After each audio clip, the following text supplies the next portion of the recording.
ਜ਼ਾਲਮੋ ਤੁਸੀਂ अपना जुल्म कर लग्या दया ना करियो ते मैं जुल्म झन्नन लग्या सी ना करूंगा। अज मैं तुहाडा जुल्म देखना है ते दुनिया मेरा सबर देखेगी। ये बचन केवल कहन मात्र नहीं कि तन मन काट काट सब अर्पी विच अग्नि आप जलाई। समा आवे सतगुरु भी ते सिख भी ये दुनिया नूं दिखा देणगे कि अग दे विच साड़िया जावे, तवियां ते बिठा दिता जावे। एक सिख एक गुरु हस के सब कुछ झल सकदा है, पर इन्हां जालमां अगे झुक के सी भी नहीं करेगा। चारों पासों अग बरसे, देग सी तन साड़दा, उबल रहे पानी दे विच एक शरीर बैठा होवे, उस शरीर दा की हाल होया होवेगा। छाले छाले हो गया जुस्सा सच्ची सरकार दा, तपदी हुई तवी दे ऊपर बिठाया गया, सारा शरीर छालो छाली हो गया है। साईं मियां मीर जिथा हाल आयद यार दा, मांस हड्डियां तो अलग हो गया सी। रो पिया कुल हो पिया, चीक ते ढारी मारदा, आप जी दियां हड्डियां नंगियां दिख रही सन। सुन सतगुर कहा मियां छोड़ो प्रीति चांद से, क्या हुआ तन तप रहा मन शांत है हर राम से। जहांगीर तप रहा है, पृथ्वी चंद तप रहा है, भरजाई करमों तप रही है, चंदू तप रहा है, मुर्तजा खां तप रहा है, अहमद सरहंदी तप रहा है, सुलही तप रहा है, सुलगी तप रहा है, मौसम तप रहा है, रुत तप रही है, हवा तप रही है, तवी तप रही है, देग तप रही है, उबलदा पानी तप रहा है, रेता तप रही है, कड़छे तप रहे ने, धरती तप रही है। और इस तपदी दुनिया दे विच जे कोई ठंड दा घर है तां धन गुरु अर्जन साहब महाराज।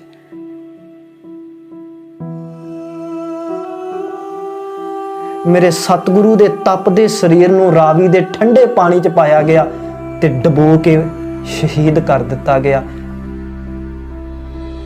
गुरु अर्जन साहब महाराज जी ने एक शहादत दा बूटा लाया। समय दे विरोधियां ने बड़े यतन कीते कि इस रुख नूं वड्ढिया जावे। हर कोशिश कीती कि यह रुख जिहड़ा है सुक जावे।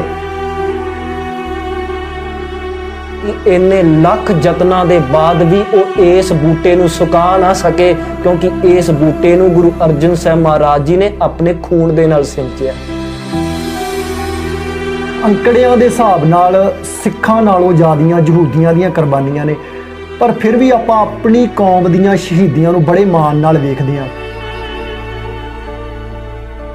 गुरु नानक देव जी महाराज ने एक रीत चलाई सिखां नूं गुरियाई देण दी, पर आप वेखते हैं कि गुरु रामदास जी महाराज तो बाद जिहड़ी गुरियाई आ वो पुत्रां दे विच रही है। साखी भी बहुत प्रचलित है, कहा जाता है कि बीबी भानी जी ने गुरु अमरदास जी पासों वर मंगिया सी कि जिहड़ी गुरियाई है हमेशा उन्हां दी कुल दे विच रहे, उन्हां दे परिवार दे विच रहे।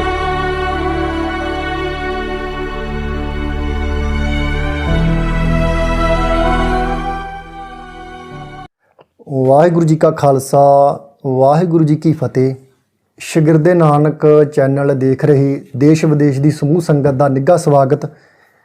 जिवें आपां सब जानते हाँ कि गुरु अर्जन देव जी का शहीदी दिहाड़ा सारी दुनिया दे विच मनाया जा रहा है। सब तो वड्डी गल जिस विच बड़े ध्यान देण दी लोड़ है कि अक्सर ही आपां सुनिया होना है ते हुण तक किताबां दे विच भी पढ़ते रहे हाँ ते स्कूलों दीयां किताबां दे विच हुण तक ये पढ़ाया भी जा रहा है कि गुरु अर्जन देव जी की शहीदी का मुख कारण गुरु साहब का चंदू की लड़की का रिश्ता मोड़िया जाना है। भाव गुरु साहब की चंदू नाल दुश्मनी नूं दर्शाया जा रहा है। सोचण वाली गल है कि आपां गुरु साहब नूं शहीदां दे सरताज कहने आ, उन्हां दी शहीदी नूं दुनिया की सब तो वड्डी शहीदी कहने आ। जे एड्डी वड्डी शहीदी है, एड्डी वड्डी शहादत है तो इसके कारण भी बहुत वड्डे होणगे, क्योंकि दुनियावी कारणा करके निजी कारणा करके जां किसी दे आपदे लड़ाई झगड़े कारण तो कोई भी अदालत का दरवाज़ा खड़का लेंदा है, कोई भी किसी नूं भी गिरफ्तार करवा सकदा है। इस दे विच कोई वड्डी गल नहीं। शहादत बहुत वड्डी है ਇਸ ਦੇ ਕਾਰਨ ਵੀ ਬਹੁਤ ਵੱਡੇ ਹੋਣਗੇ। ਇਹਨਾਂ ਸਾਰੇ ਕਾਰਨਾਂ ਬਾਰੇ ਜਾਣਾਂਗੇ ਭਾਈ ਸਾਹਿਬ ਭਾਈ ਹਰਜੋਤ ਸਿੰਘ ਖਾਲਸਾ ਪਾਸੋਂ। ਆਓ ਇਹਨਾਂ ਦਾ ਸਵਾਗਤ ਕਰਦੇ ਹਾਂ। ਭਾਈ ਸਾਹਿਬ ਜੀ, ਵਾਹਿਗੁਰੂ ਜੀ ਕਾ ਖਾਲਸਾ, ਵਾਹਿਗੁਰੂ ਜੀ ਕੀ ਫਤਿਹ। ਵਾਹਿਗੁਰੂ ਜੀ ਕਾ ਖਾਲਸਾ, ਵਾਹਿਗੁਰੂ ਜੀ ਕੀ ਫਤਿਹ ਜੀ। ਸੰਗਤ ਜੀ, ਇੱਥੇ ਮੈਂ ਆਪ ਜੀ ਦੇ ਗਿਆਤ ਲਈ ਅਰਜ਼ ਕਰਾਂ ਕਿ ਭਾਈ ਸਾਹਿਬ ਜਿੱਥੇ ਗੁਰਬਾਣੀ ਤੇ ਇਤਿਹਾਸ ਦੀ ਪੜਚੋਲ ਕਰ ਰਹੇ ਨੇ, ਉੱਥੇ ਦੁਨਿਆਵੀ ਤੌਰ ਤੇ ਦੁਨਿਆਵੀ ਪੜ੍ਹਾਈ ਦੇ ਵਿੱਚ ਵੀ ਵੈਲ ਐਜੂਕੇਟਡ ਨੇ। ਇਹਨਾਂ ਨੇ ਬੀਟੈਕ ਤੇ MBA ਤੱਕ ਦੀ ਪੜ੍ਹਾਈ ਕੀਤੀ ਹੋਈ ਹੈ। ਤੇ ਸਭ ਤੋਂ ਵੱਡੀ ਗੱਲ ਕਿ ਕਥਾ ਇਹਨਾਂ ਦਾ ਕਿੱਤਾ ਨਹੀਂ ਹੈ ਤੇ ਇਹ ਆਪਣੇ ਜੀਵਨ ਨਿਰਵਾਹ ਲਈ ਕਿਰਤ ਕਰਦੇ ਹਨ ਤੇ ਜਿਹੜੀ ਬੜੀ ਗੁਰੂ ਮਹਾਰਾਜ ਦੀ ਕਿਰਪਾ ਹੈ। ਚਲੋ ਹੁਣ ਆਪਾਂ ਆਪਣੇ ਵਿਸ਼ੇ ਤੇ ਆਉਂਦੇ ਹਾਂ ਕਿ ਭਾਈ ਸਾਹਿਬ ਗੁਰੂ ਸਾਹਿਬ ਜੀ ਦੀ ਸ਼ਹੀਦੀ ਦੇ ਕਾਰਨਾਂ ਬਾਰੇ ਜਾਣਾਂਗੇ। ਪਹਿਲਾਂ ਤਾਂ ਸਾਰੀ ਸੰਗਤ ਨੂੰ ਇਹ ਦੱਸੋ ਕਿ ਗੁਰੂ ਅਰਜਨ ਦੇਵ ਜੀ ਦੀ ਉਹ ਕਿਹੜੇ ਮਹਾਨ ਕਾਰਜ ਸਨ ਜਿਨ੍ਹਾਂ ਕਰਕੇ ਅਸੀਂ ਉਹਨਾਂ ਨੂੰ ਸਾਰੀ ਦੁਨੀਆ ਦੇ ਵਿੱਚ ਜਾਣਦੇ ਹਾਂ। ਦੇਖੋ ਜੀ, ਸਭ ਤੋਂ ਪਹਿਲਾਂ ਤਾਂ ਮੈਂ ਇਹ ਕਹਾਂ ਕਿ ਧੰਨ ਗੁਰੂ ਅਰਜਨ ਸਾਹਿਬ ਮਹਾਰਾਜ ਇੱਕ ਐਸੇ ਰਹਿਮਤਾਂ ਦੇ ਘਰ ਨੇ। ਆਪ ਜੀ ਨੇ ਇੱਕ ਐਸਾ ਰਹਿਮਤਾਂ ਦਾ ਮੀਂਹ ਵਰਸਾਇਆ ਜਿਹੜੀਆਂ ਰਹਿਮਤਾਂ ਨੂੰ ਆਪਾਂ ਗਿਣ ਨਹੀਂ ਸਕਦੇ। ਬਾਹਰ ਆਮ ਬਾਰਿਸ਼ ਪੈਂਦੀ ਹੋਵੇ ਨਾ ਜੀ, ਉਸ ਬਾਰਿਸ਼ ਦੀਆਂ ਬੂੰਦਾਂ ਨੂੰ ਕੋਈ ਗਿਣ ਨਹੀਂ ਸਕਦਾ। ਤੇ ਮੈਂ ਕਹਿੰਦਾ ਵੀ ਮੰਨ ਲਓ ਕੋਈ ਸਾਇੰਸ ਇੰਨੀ ਤਰੱਕੀ ਵੀ ਕਰ ਲਵੇ, ਹੋ ਸਕਦਾ ਬਾਰਿਸ਼ ਦੀਆਂ ਬੂੰਦਾਂ ਵੀ ਗਿਣੀਆਂ ਜਾਣ, ਪਰ ਗੁਰੂ ਅਰਜਨ ਸਾਹਿਬ ਜੀ ਦੀਆਂ ਰਹਿਮਤਾਂ ਇੰਨੀਆਂ ਨੇ ਕਿ ਇਹਨਾਂ ਰਹਿਮਤਾਂ ਨੂੰ ਨਹੀਂ ਗਿਣਿਆ ਜਾ ਸਕਦਾ। ਪਰ ਫਿਰ ਵੀ ਜੇ ਤੁਸੀਂ ਮੋਟੇ ਤੌਰ ਤੇ ਪੁੱਛਿਆ ਵੀ ਕੁਝ ਮੋਟੇ ਕਾਰਜ ਦੱਸਾਂ, ਤਾਂ ਕੁਝ ਐਸੇ ਕਾਰਜ ਨੇ ਜਿਹਦੇ ਕਰਕੇ ਅਸੀਂ ਪੂਰੀ ਦੁਨੀਆ ਦੇ ਵਿੱਚ ਜਾਣੇ ਜਾਂਦੇ ਹਾਂ ਜੀ।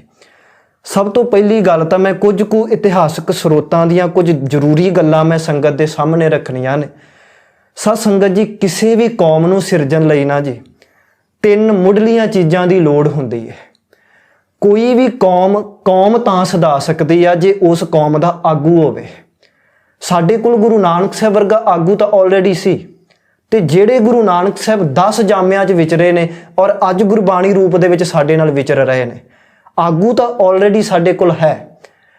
ਪਰ ਹੁਣ ਦੂਸਰੀ ਜਿਹੜੀ ਚੀਜ਼ ਦੀ ਲੋੜ ਸੀ ਕੌਮ ਸਦਾਉਣ ਵਾਸਤੇ, ਉਹ ਸੀ ਕੋਈ ਧਾਰਮਿਕ ਕੇਂਦਰ ਹੋਣਾ। ਹਾਲਾਂਕਿ ਇਹ ਕੇਂਦਰ ਪਹਿਲਾਂ ਵੀ ਬਣਾਏ ਗਏ ਸੰਗਤ ਜੀ। ਗੁਰੂ ਨਾਨਕ ਸਾਹਿਬ ਨੇ ਕਰਤਾਰਪੁਰ ਸਾਹਿਬ ਵਸਾਇਆ, ਗੁਰੂ ਅੰਗਦ ਸਾਹਿਬ ਜੀ ਨੇ ਖਡੂਰ ਸਾਹਿਬ ਵਸਾਇਆ, ਗੁਰੂ ਅਮਰਦਾਸ ਜੀ ਨੇ ਗੋਇੰਦਵਾਲ ਵਸਾਇਆ। ਪਰ ਹੁਣ ਇੱਕ ਐਸੇ ਕੇਂਦਰ ਦੀ ਲੋੜ ਸੀ ਜਿਹੜਾ ਬਹੁਤ ਵੱਡਾ ਹੋਵੇ, ਕਿਉਂਕਿ ਪਹਿਲਾਂ ਤਾਂ ਲੋੜ ਮੁਤਾਬਕ ਬਣਾਏ ਗਏ, ਕਿਉਂਕਿ ਉਦੋਂ ਹਜੇ ਸੰਗਤ ਦੀ ਗਿਣਤੀ ਵੱਧ ਰਹੀ ਸੀ। ਪਰ ਇਸ ਵਕਤ ਗੁਰੂ ਅਰਜਨ ਸਾਹਿਬ ਜੀ ਦੇ ਸਮੇਂ ਬਹੁਤ ਜ਼ਿਆਦਾ ਸੰਗਤ ਹੋ ਚੁੱਕੀ ਸੀ, ਜਿਹਦੇ ਕਰਕੇ ਇੱਕ ਐਸਾ ਕੇਂਦਰ ਬਣਾਉਣ ਦੀ ਲੋੜ ਸੀ ਜਿਹੜਾ ਸਾਰੀਆਂ ਲੋੜਾਂ ਪੂਰੀਆਂ ਕਰਦਾ ਹੋਵੇ। ਤੇ ਗੁਰੂ ਰਾਮਦਾਸ ਜੀ ਨੇ ਇੱਕ ਨਗਰ ਵਸਾਇਆ ਜਿਹਨੂੰ ਗੁਰੂ ਕਾ ਚੱਕ ਕਹਿੰਦੇ ਸਨ ਉਸ ਵਕਤ। ਬਾਅਦ ਵਿੱਚ ਇਹ ਰਾਮਦਾਸਪੁਰ ਸਦਾਇਆ ਔਰ ਅੱਜ ਕੱਲ੍ਹ ਇਹਨੂੰ ਆਪਾਂ ਸ੍ਰੀ ਅੰਮ੍ਰਿਤਸਰ ਸਾਹਿਬ ਕਹਿੰਦੇ ਆ। ਤਾਂ ਇਹ ਸ਼ਹਿਰ ਵਸਾਉਣ ਦਾ ਕੰਮ ਤਾਂ ਗੁਰੂ ਰਾਮਦਾਸ ਕਰ ਗਏ ਸੀ, ਔਰ ਜਿਹੜਾ ਸਰੋਵਰ ਦਾ ਤਾਲ ਖਟਾਉਣਾ ਇਹ ਵੀ ਕੰਮ ਗੁਰੂ ਰਾਮਦਾਸ ਕਰ ਗਏ ਸੀ। ਪਰ ਉਸ ਸਰੋਵਰ ਨੂੰ ਪੱਕਿਆਂ ਕਰਾਉਣ ਦਾ ਜਿਹੜਾ ਕੰਮ ਗੁਰੂ ਅਰਜਨ ਸਾਹਿਬ ਨੇ ਕੀਤਾ, ਭਾਵੇਂ ਉਹ ਕਾਰਜ ਗੁਰੂ ਰਾਮਦਾਸ ਨੇ ਸ਼ੁਰੂ ਕਰਤਾ, ਪਰ ਸੰਪੂਰਨ ਗੁਰੂ ਅਰਜਨ ਸਾਹਿਬ ਨੇ ਕਰਾਇਆ। ਔਰ ਸਭ ਤੋਂ ਵੱਡੀ ਗੱਲ ਕਿ ਉਸ ਸਰੋਵਰ ਦੇ ਐਨ ਵਿਚਕਾਰ ਆਪ ਜੀ ਨੇ ਹਰਮੰਦਰ ਸਾਹਿਬ ਦੀ ਸਿਰਜਣਾ ਕੀਤੀ। ਸਤ ਸੰਗਤ ਜੀਓ, ਮੈਂ ਇਹ ਦੱਸ ਦੇਵਾਂ ਕਿ ਹਾਲਾਂਕਿ ਗੁਰੂ ਰਾਮਦਾਸ ਜੀ ਨੇ ਹੀ ਸਰੋਵਰ ਦੇ ਵਿਚਕਾਰ ਥੜਾ ਬਣਾ ਗਏ ਸਨ, ਉੱਥੇ ਜੋਤ ਜਗਾਉਂਦੇ ਸਨ, ਕੀਰਤਨ ਦੇ ਸਮਾਗਮ ਚੱਲਦੇ ਸਨ, ਪਰ ਉਸ ਥੜੇ ਤੇ ਹਰਮੰਦਰ ਸਾਹਿਬ ਦੀ ਜਿਹੜੀ ਸਿਰਜਣਾ ਕੀਤੀ ਹੈ ਉਹ ਗੁਰੂ ਅਰਜਨ ਸਾਹਿਬ ਜੀ ਨੇ ਕਰਾਈ। ਤਾਂ ਇਹ ਇੱਕ ਸਾਨੂੰ ਇੱਕ ਐਸਾ ਧਾਰਮਿਕ ਸਥਾਨ ਦਿੱਤਾ ਜਿਵੇਂ ਮੁਸਲਮਾਨਾਂ ਦਾ ਕਾਬਾ ਹੈ, ਸਾਨੂੰ ਮੇਰੇ ਸਤਿਗੁਰੂ ਨੇ ਹਰਮੰਦਰ ਸਾਹਿਬ ਬਖਸ਼ਿਆ ਹੈ। ਤੇ ਇਹ ਇੱਕ ਐਸਾ ਧਾਰਮਿਕ ਸਥਾਨ ਹੈ ਜਿਹਦੇ ਕਰਕੇ ਅਸੀਂ ਪੂਰੀ ਦੁਨੀਆ ਦੇ ਵਿੱਚ ਜਾਣੇ ਜਾਂਦੇ ਆ। ਇਸ ਗੱਲ ਨੂੰ ਨੋਟ ਕਰਨ ਦੀ ਲੋੜ ਆ ਕਿ ਦੂਸਰੇ ਧਰਮਾਂ ਦੇ ਵੀ ਧਾਰਮਿਕ ਕੇਂਦਰ ਹੋਣਗੇ, ਪਰ ਉਹਨਾਂ ਕੇਂਦਰਾਂ ਨੂੰ ਕੇਵਲ ਉਹੀ ਮੱਤਾਂ ਮੰਨਦੀਆਂ ਨੇ, ਉਸ ਧਰਮ ਦੇ ਲੋਕ ਹੀ ਮੰਨਦੇ ਨੇ। ਪਰ ਇਹ ਧਾਰਮਿਕ ਕੇਂਦਰ ਇੱਕ ਐਸਾ ਹੈ ਜਿੱਥੇ ਆ ਕੇ ਸਾਰੇ ਹੀ ਧਰਮਾਂ ਦੇ ਲੋਕ ਝੁਕਦੇ ਨੇ। ਹਿੰਦੂ ਵੀ ਇਹਨੂੰ ਆਪਣਾ ਤੀਰਥ ਮੰਨਦੇ ਨੇ, ਮੁਸਲਮਾਨ ਵੀਰ ਵੀ ਆਉਂਦੇ ਨੇ। ਤੋ ਤਕਰੀਬਨ ਹਰ ਫਿਰਕੇ ਦੇ, ਹਰ ਧੜੇ ਦੇ, ਹਰ ਧਰਮ ਦੇ, ਹਰ ਦੇਸ਼ ਦੇ ਲੋਕ ਇਸ ਧਰਤੀ ਤੇ ਆ ਕੇ ਆਪਣਾ ਸੀਸ ਝੁਕਾਉਂਦੇ ਨੇ। ਇਹ ਗੁਰੂ ਅਰਜਨ ਸਾਹਿਬ ਜੀ ਦਾ ਬੜਾ ਮਹਾਨ ਕਾਰਜ। ਇਸ ਤੋਂ ਅਗਲੀ ਗੱਲ, ਕੋਈ ਵੀ ਕੌਮ ਤਾਂ ਸਦਾ ਸਕਦੀ ਆ ਜੇ ਉਹਦੇ ਕੋਲ ਉਹਦਾ ਆਪਦਾ ਧਾਰਮਿਕ ਗ੍ਰੰਥ ਹੋਵੇ। ਤੇ ਹਾਲਾਂਕਿ ਗੁਰੂ ਨਾਨਕ ਸਾਹਿਬ ਜੀ ਨੇ ਇਹ ਕਾਰਜ ਮੁੱਢ ਤੋਂ ਕੀਤਾ ਕਿ ਜਿਹੜੀ ਵੀ ਪ੍ਰਮਾਤਮਾ ਦੀ ਬਾਣੀ ਆਉਂਦੀ ਸੀ ਨਾ ਜੀ, ਉਹਨੂੰ ਉਹ ਪੋਥੀ ਤੇ ਲਿਖ ਲੈਂਦੇ ਸਨ। ਭਗਤ ਜਨਾਂ ਦੀ ਬਾਣੀ ਆਈ, ਉਹਨੂੰ ਇਕੱਤਰ ਕੀਤਾ, ਪੋਥੀ ਤੇ ਲਿਖਿਆ, ਫਿਰ ਇਹ ਸਾਰੀ ਬਾਣੀ ਅਗਲੇ ਗੁਰੂ ਸਾਹਿਬਾਨਾਂ ਨੂੰ ਸੌਂਪ ਦਿੰਦੇ ਸੀ। ਇਸ ਪ੍ਰਕਾਰ ਇਹ ਪੋਥੀਆਂ ਦੇ ਰੂਪ ਦਾ ਵਿੱਚ ਤਾਂ ਜਿਹੜੀ ਬਾਣੀ ਪਹੁੰਚ ਰਹੀ ਸੀ, ਪਰ ਗੁਰੂ ਅਰਜਨ ਸਾਹਿਬ ਮਹਾਰਾਜ ਜੀ ਨੇ ਇਹ ਕਾਰਜ ਕੀਤਾ ਕਿ ਆਪ ਜੀ ਨੇ ਸਾਰੀ ਬਾਣੀ ਨੂੰ ਇਕੱਤਰ ਕਰਕੇ, ਸਿੱਖਾਂ ਦੀ ਬਾਣੀ, ਭਗਤਾਂ ਦੀ ਬਾਣੀ, ਭੱਟ ਸਾਹਿਬਾਨਾਂ ਦੀ ਬਾਣੀ, ਗੁਰੂ ਸਾਹਿਬਾਨਾਂ ਦੀ ਬਾਣੀ, ਸਾਰੀ ਬਾਣੀ ਨੂੰ ਇਕੱਤਰ ਕਰਕੇ ਗੁਰੂ ਗ੍ਰੰਥ ਸਾਹਿਬ ਮਹਾਰਾਜ ਜੀ ਨੂੰ ਪ੍ਰਕਾਸ਼ਮਾਨ ਕੀਤਾ। ਤੋ ਇਹ ਇੱਕ ਬਹੁਤ ਵੱਡਾ ਕਾਰਜ ਸੀ। ਇੱਕ ਐਸਾ ਗ੍ਰੰਥ ਸਾਨੂੰ ਬਖਸ਼ ਦਿੱਤਾ ਜਿਹਨੂੰ ਅੱਜ ਅਸੀਂ ਗੁਰੂ ਜਾਣ ਕੇ ਝੁਕਦੇ ਹਾਂ, ਜਿਹਨੂੰ ਬਾਅਦ ਵਿੱਚ ਗੁਰ ਪਦਵੀ ਵੀ ਮਿਲੀ। ਹਾਲਾਂਕਿ ਗੁਰ ਪਦਵੀ ਦੇਣ ਦਾ ਜਿਹੜਾ ਮਨੋਰਥ ਸੀ ਉਹ ਗੁਰੂ ਨਾਨਕ ਸਾਹਿਬ ਤੋਂ ਹੀ ਸੀ, ਤਾਂ ਹੀ ਤੇ ਸਾਰੀਆਂ ਪੋਥੀਆਂ ਅਗਲੇ ਗੁਰੂ ਸਾਹਿਬਾਨਾਂ ਨੂੰ ਦੇ ਦਿੱਤੀਆਂ ਜਾਂਦੀਆਂ ਸਨ। ਤੋ ਇਹ ਇੱਕ ਐਸਾ ਕਾਰਜ ਸੀ ਜਿਹਦੇ ਕਰਕੇ ਅਸੀਂ ਪੂਰੀ ਦੁਨੀਆ ਦੇ ਵਿੱਚ ਜਾਣੇ ਜਾਂਦੇ ਆ। ਇਸੇ ਕਰਕੇ ਤਾਂ ਦੂਸਰੇ ਧਰਮ ਦੇ ਵਿਦਵਾਨਾਂ ਨੇ ਵੀ ਇਹ ਗੱਲ ਕਹਿ ਦਿੱਤੀ ਅੱਜ ਦੀ ਡੇਟ ਦੇ ਵਿੱਚ ਕਿ ਇਸ ਦੁਨੀਆ ਦੇ ਵਿੱਚ ਜਿਵੇਂ ਦੇਸ਼ਾਂ ਦੇ ਵਿੱਚ ਆਪਸ ਦੇ ਵਿੱਚ ਤਣਾਅ ਵੱਧ ਰਿਹਾ ਔਰ ਇਸ ਵੱਧ ਰਹੇ ਤਣਾਅ ਦੇ ਵਿੱਚ, ਵੱਧ ਰਹੀਆਂ ਲੜਾਈਆਂ ਦੇ ਵਿੱਚ ਜੇ ਕੋਈ ਸ਼ਾਂਤੀ ਦਾ ਪੈਗਾਮ ਲਿਆ ਸਕਦਾ ਹੈ, ਜੇ ਕੋਈ ਸ਼ਾਂਤੀ ਫੈਲਾ ਸਕਦਾ ਹੈ ਤਾਂ ਉਹ ਕੇਵਲ ਧੰਨ ਗੁਰੂ ਗ੍ਰੰਥ ਸਾਹਿਬ ਮਹਾਰਾਜ ਜੀ ਦੇ ਬਚਨ ਨੇ। ਤੇ ਇਹ ਕਾਰਜ ਗੁਰੂ ਅਰਜਨ ਸਾਹਿਬ ਜੀ ਨੇ ਕੀਤਾ। ਤੇ ਮੈਂ ਅਕਸਰ ਇਹ ਗੱਲ ਕਹਿਣਾ ਹੁੰਦਾ ਹੈ ਕਿ ਇਸ ਗੁਰੂ ਗ੍ਰੰਥ ਸਾਹਿਬ ਤੋਂ ਨਾ ਕੇਵਲ ਭਗਤ ਜਨ ਸਹਾਰਾ ਲੈਂਦੇ ਨੇ, ਜਗਿਆਸੂ ਹੀ ਨਹੀਂ ਇਹਦੇ ਤੋਂ ਸਹਾਰਾ ਲੈਂਦੇ, ਬਲਕਿ ਅੱਜ ਦੀ ਡੇਟ ਦੇ ਵਿੱਚ ਬੜੇ ਸਾਇੰਸਦਾਨ ਵੀ ਇਹਦੀ ਮਦਦ ਲੈ ਰਹੇ ਨੇ ਔਰ ਇਸ ਬਾਣੀ ਦੀ, ਗੁਰੂ ਗ੍ਰੰਥ ਸਾਹਿਬ ਦੀ ਮਦਦ ਲੈ ਕੇ ਖੋਜਾਂ ਕਰ ਰਹੇ ਨੇ। ਤੋ ਇਹ ਇੱਕ ਐਸੇ ਕਾਰਜ ਨੇ ਜਿਹਦੇ ਕਰਕੇ ਅਸੀਂ ਦੁਨੀਆ ਵਿੱਚ ਜਾਣੇ ਜਾਂਦੇ ਆ।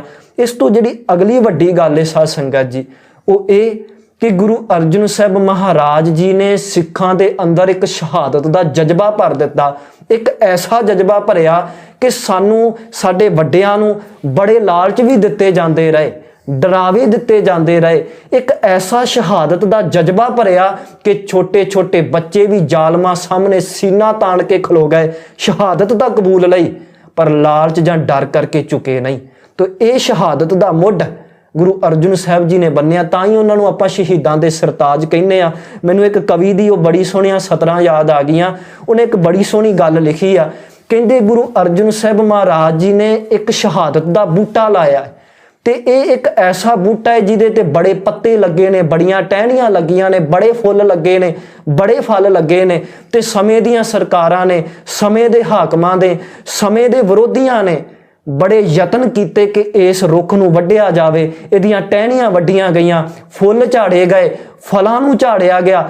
ਹਰ ਕੋਸ਼ਿਸ਼ ਕੀਤੀ ਕਿ ਇਹ ਰੁੱਖ ਜਿਹੜਾ ਹੈ ਇਹ ਸੁੱਕ ਜਾਵੇ, ਪਰ ਉਹ ਕਵੀ ਲਿਖਦਾ ਹੈ ਕਿ ਇੰਨੇ ਲੱਖ ਯਤਨਾਂ ਦੇ ਬਾਅਦ ਵੀ ਉਹ ਇਸ ਬੂਟੇ ਨੂੰ ਸੁਕਾ ਨਾ ਸਕੇ, ਕਿਉਂਕਿ ਇਸ ਬੂਟੇ ਨੂੰ ਗੁਰੂ ਅਰਜਨ ਸਾਹਿਬ ਮਹਾਰਾਜ ਜੀ ਨੇ ਆਪਣੇ ਖੂਨ ਦੇ ਨਾਲ ਸਿੰਚਿਆ।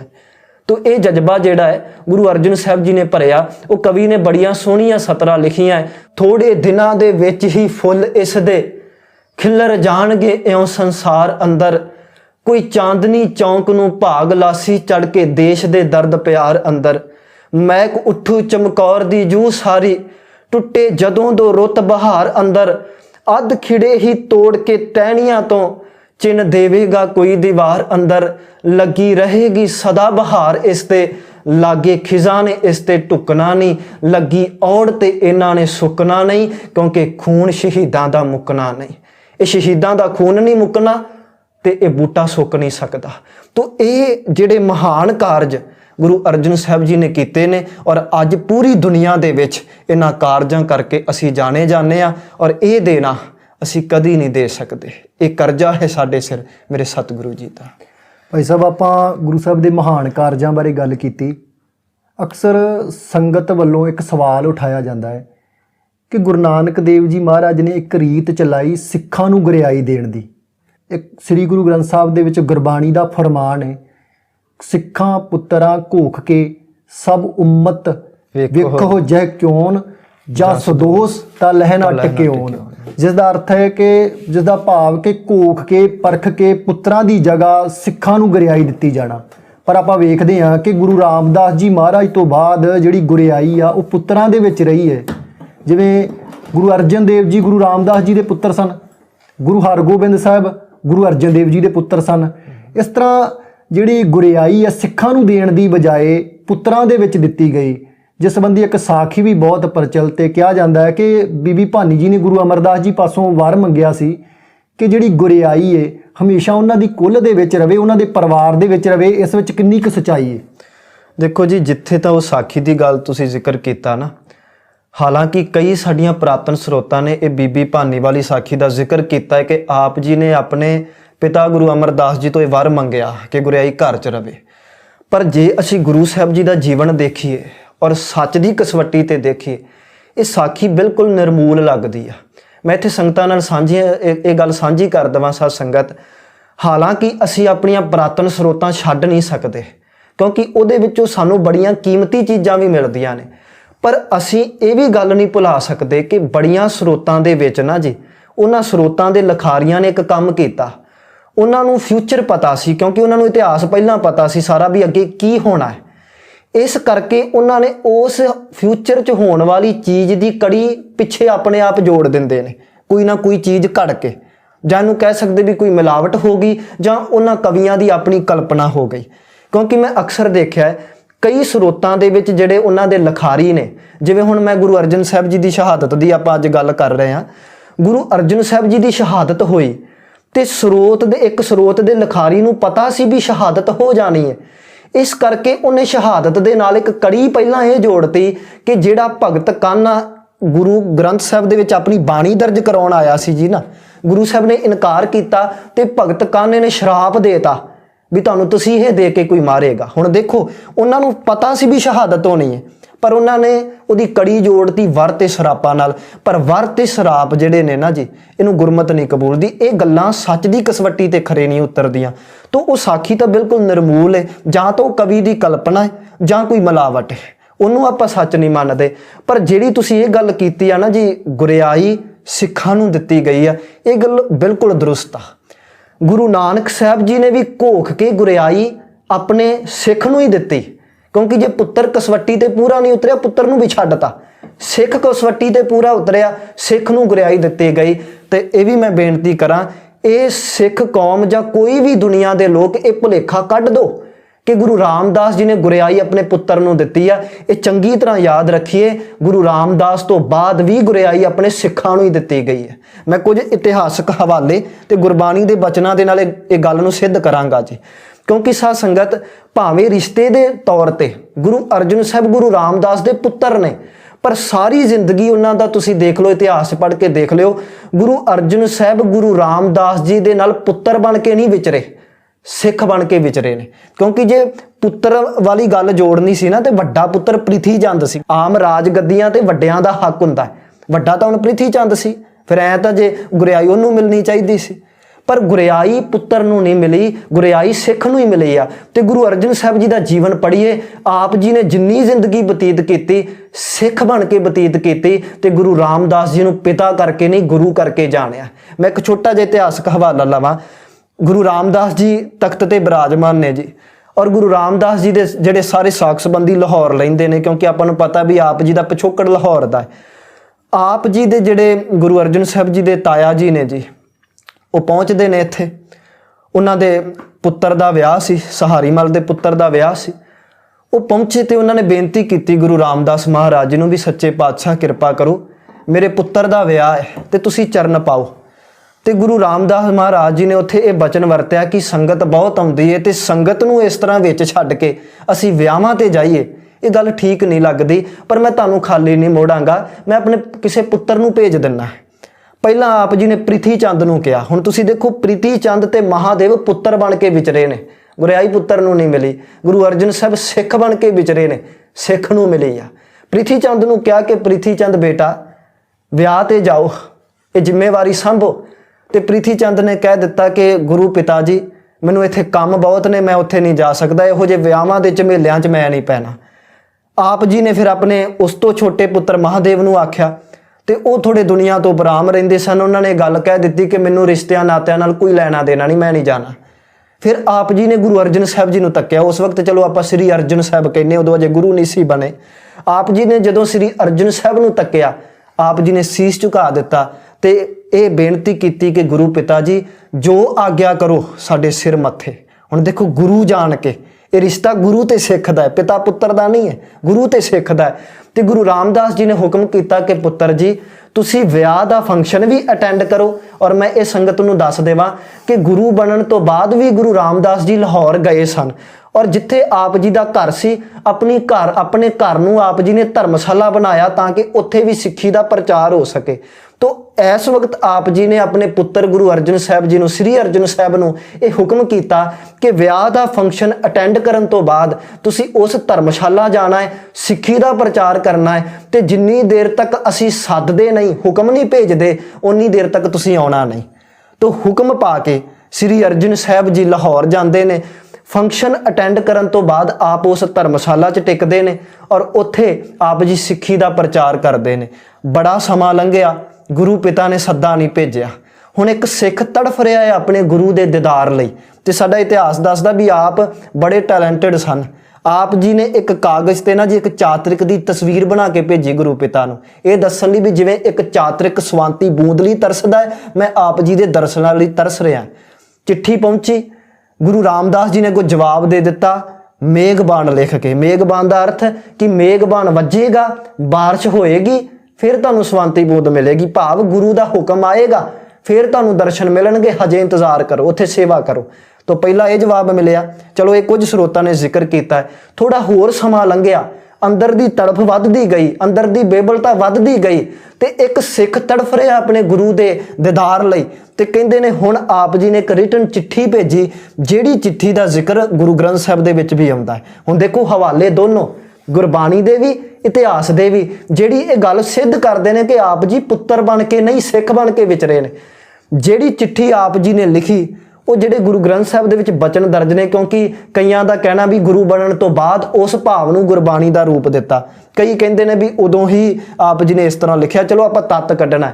ਉੱਥੇ ਆਪ ਜੀ ਨੇ ਬਚਨ ਵਰਤਿਆ, ਮੇਰਾ ਮਨ ਲੋਚੈ ਗੁਰ ਦਰਸ਼ਨ ਤਾਈ। ਹੁਣ ਇਹ ਚਿੱਠੀ ਲਿਖੀ ਆ ਤੇ ਸ਼ਬਦ ਵਰਤਿਆ ਗੁਰ ਦਰਸ਼ਨ ਤਾਈ। ਇਹ ਨਹੀਂ ਕਿਹਾ ਕਿ ਪੁੱਤਰ ਆਪਣੇ ਪਿਤਾ ਨੂੰ ਮਿਲਣ ਲਈ ਤੜਫ ਰਿਹਾ।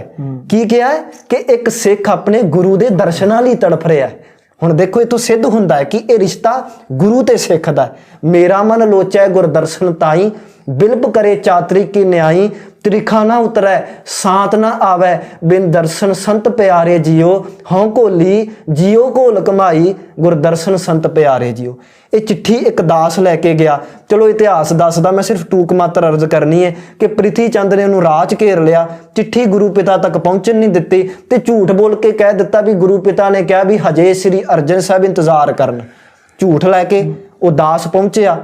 ਗੁਰੂ ਅਰਜਨ ਸਾਹਿਬ ਜੀ ਨੇ ਹੋਰ ਇੰਤਜ਼ਾਰ ਕੀਤਾ। ਸਮਾਂ ਲੰਘਿਆ, ਆਪ ਜੀ ਨੇ ਦੂਸਰੀ ਚਿੱਠੀ ਲਿਖੀ। ਇਸ ਸ਼ਬਦ ਦਾ ਦੂਸਰਾ ਪਦ ਉੱਥੇ ਲਿਖਿਆ, ਤੇਰਾ ਮੁਖ ਸੁਹਾਵਾ ਜੀਓ, ਸਹਿਜ ਧੁਨ ਬਾਣੀ, ਚਿਰ ਹੋਆ ਦੇਖੇ ਸਾਰੰਗ ਪਾਣੀ, ਧਨ ਸੋ ਦੇਸ ਜਹਾਂ ਤੂੰ ਵਸਿਆ, ਮੇਰੇ ਸੱਜਣ ਮੀਤ ਮਰਾਰੇ ਜੀਓ, ਹਉ ਘੋਲੀ ਹਉ ਘੋਲ ਕਮਾਈ, ਗੁਰ ਸੱਜਣ ਮੀਤ ਮਰਾਰੇ ਜੀਓ। ਫਿਰ ਸ਼ਬਦ ਗੁਰ ਵਰਤਿਆ।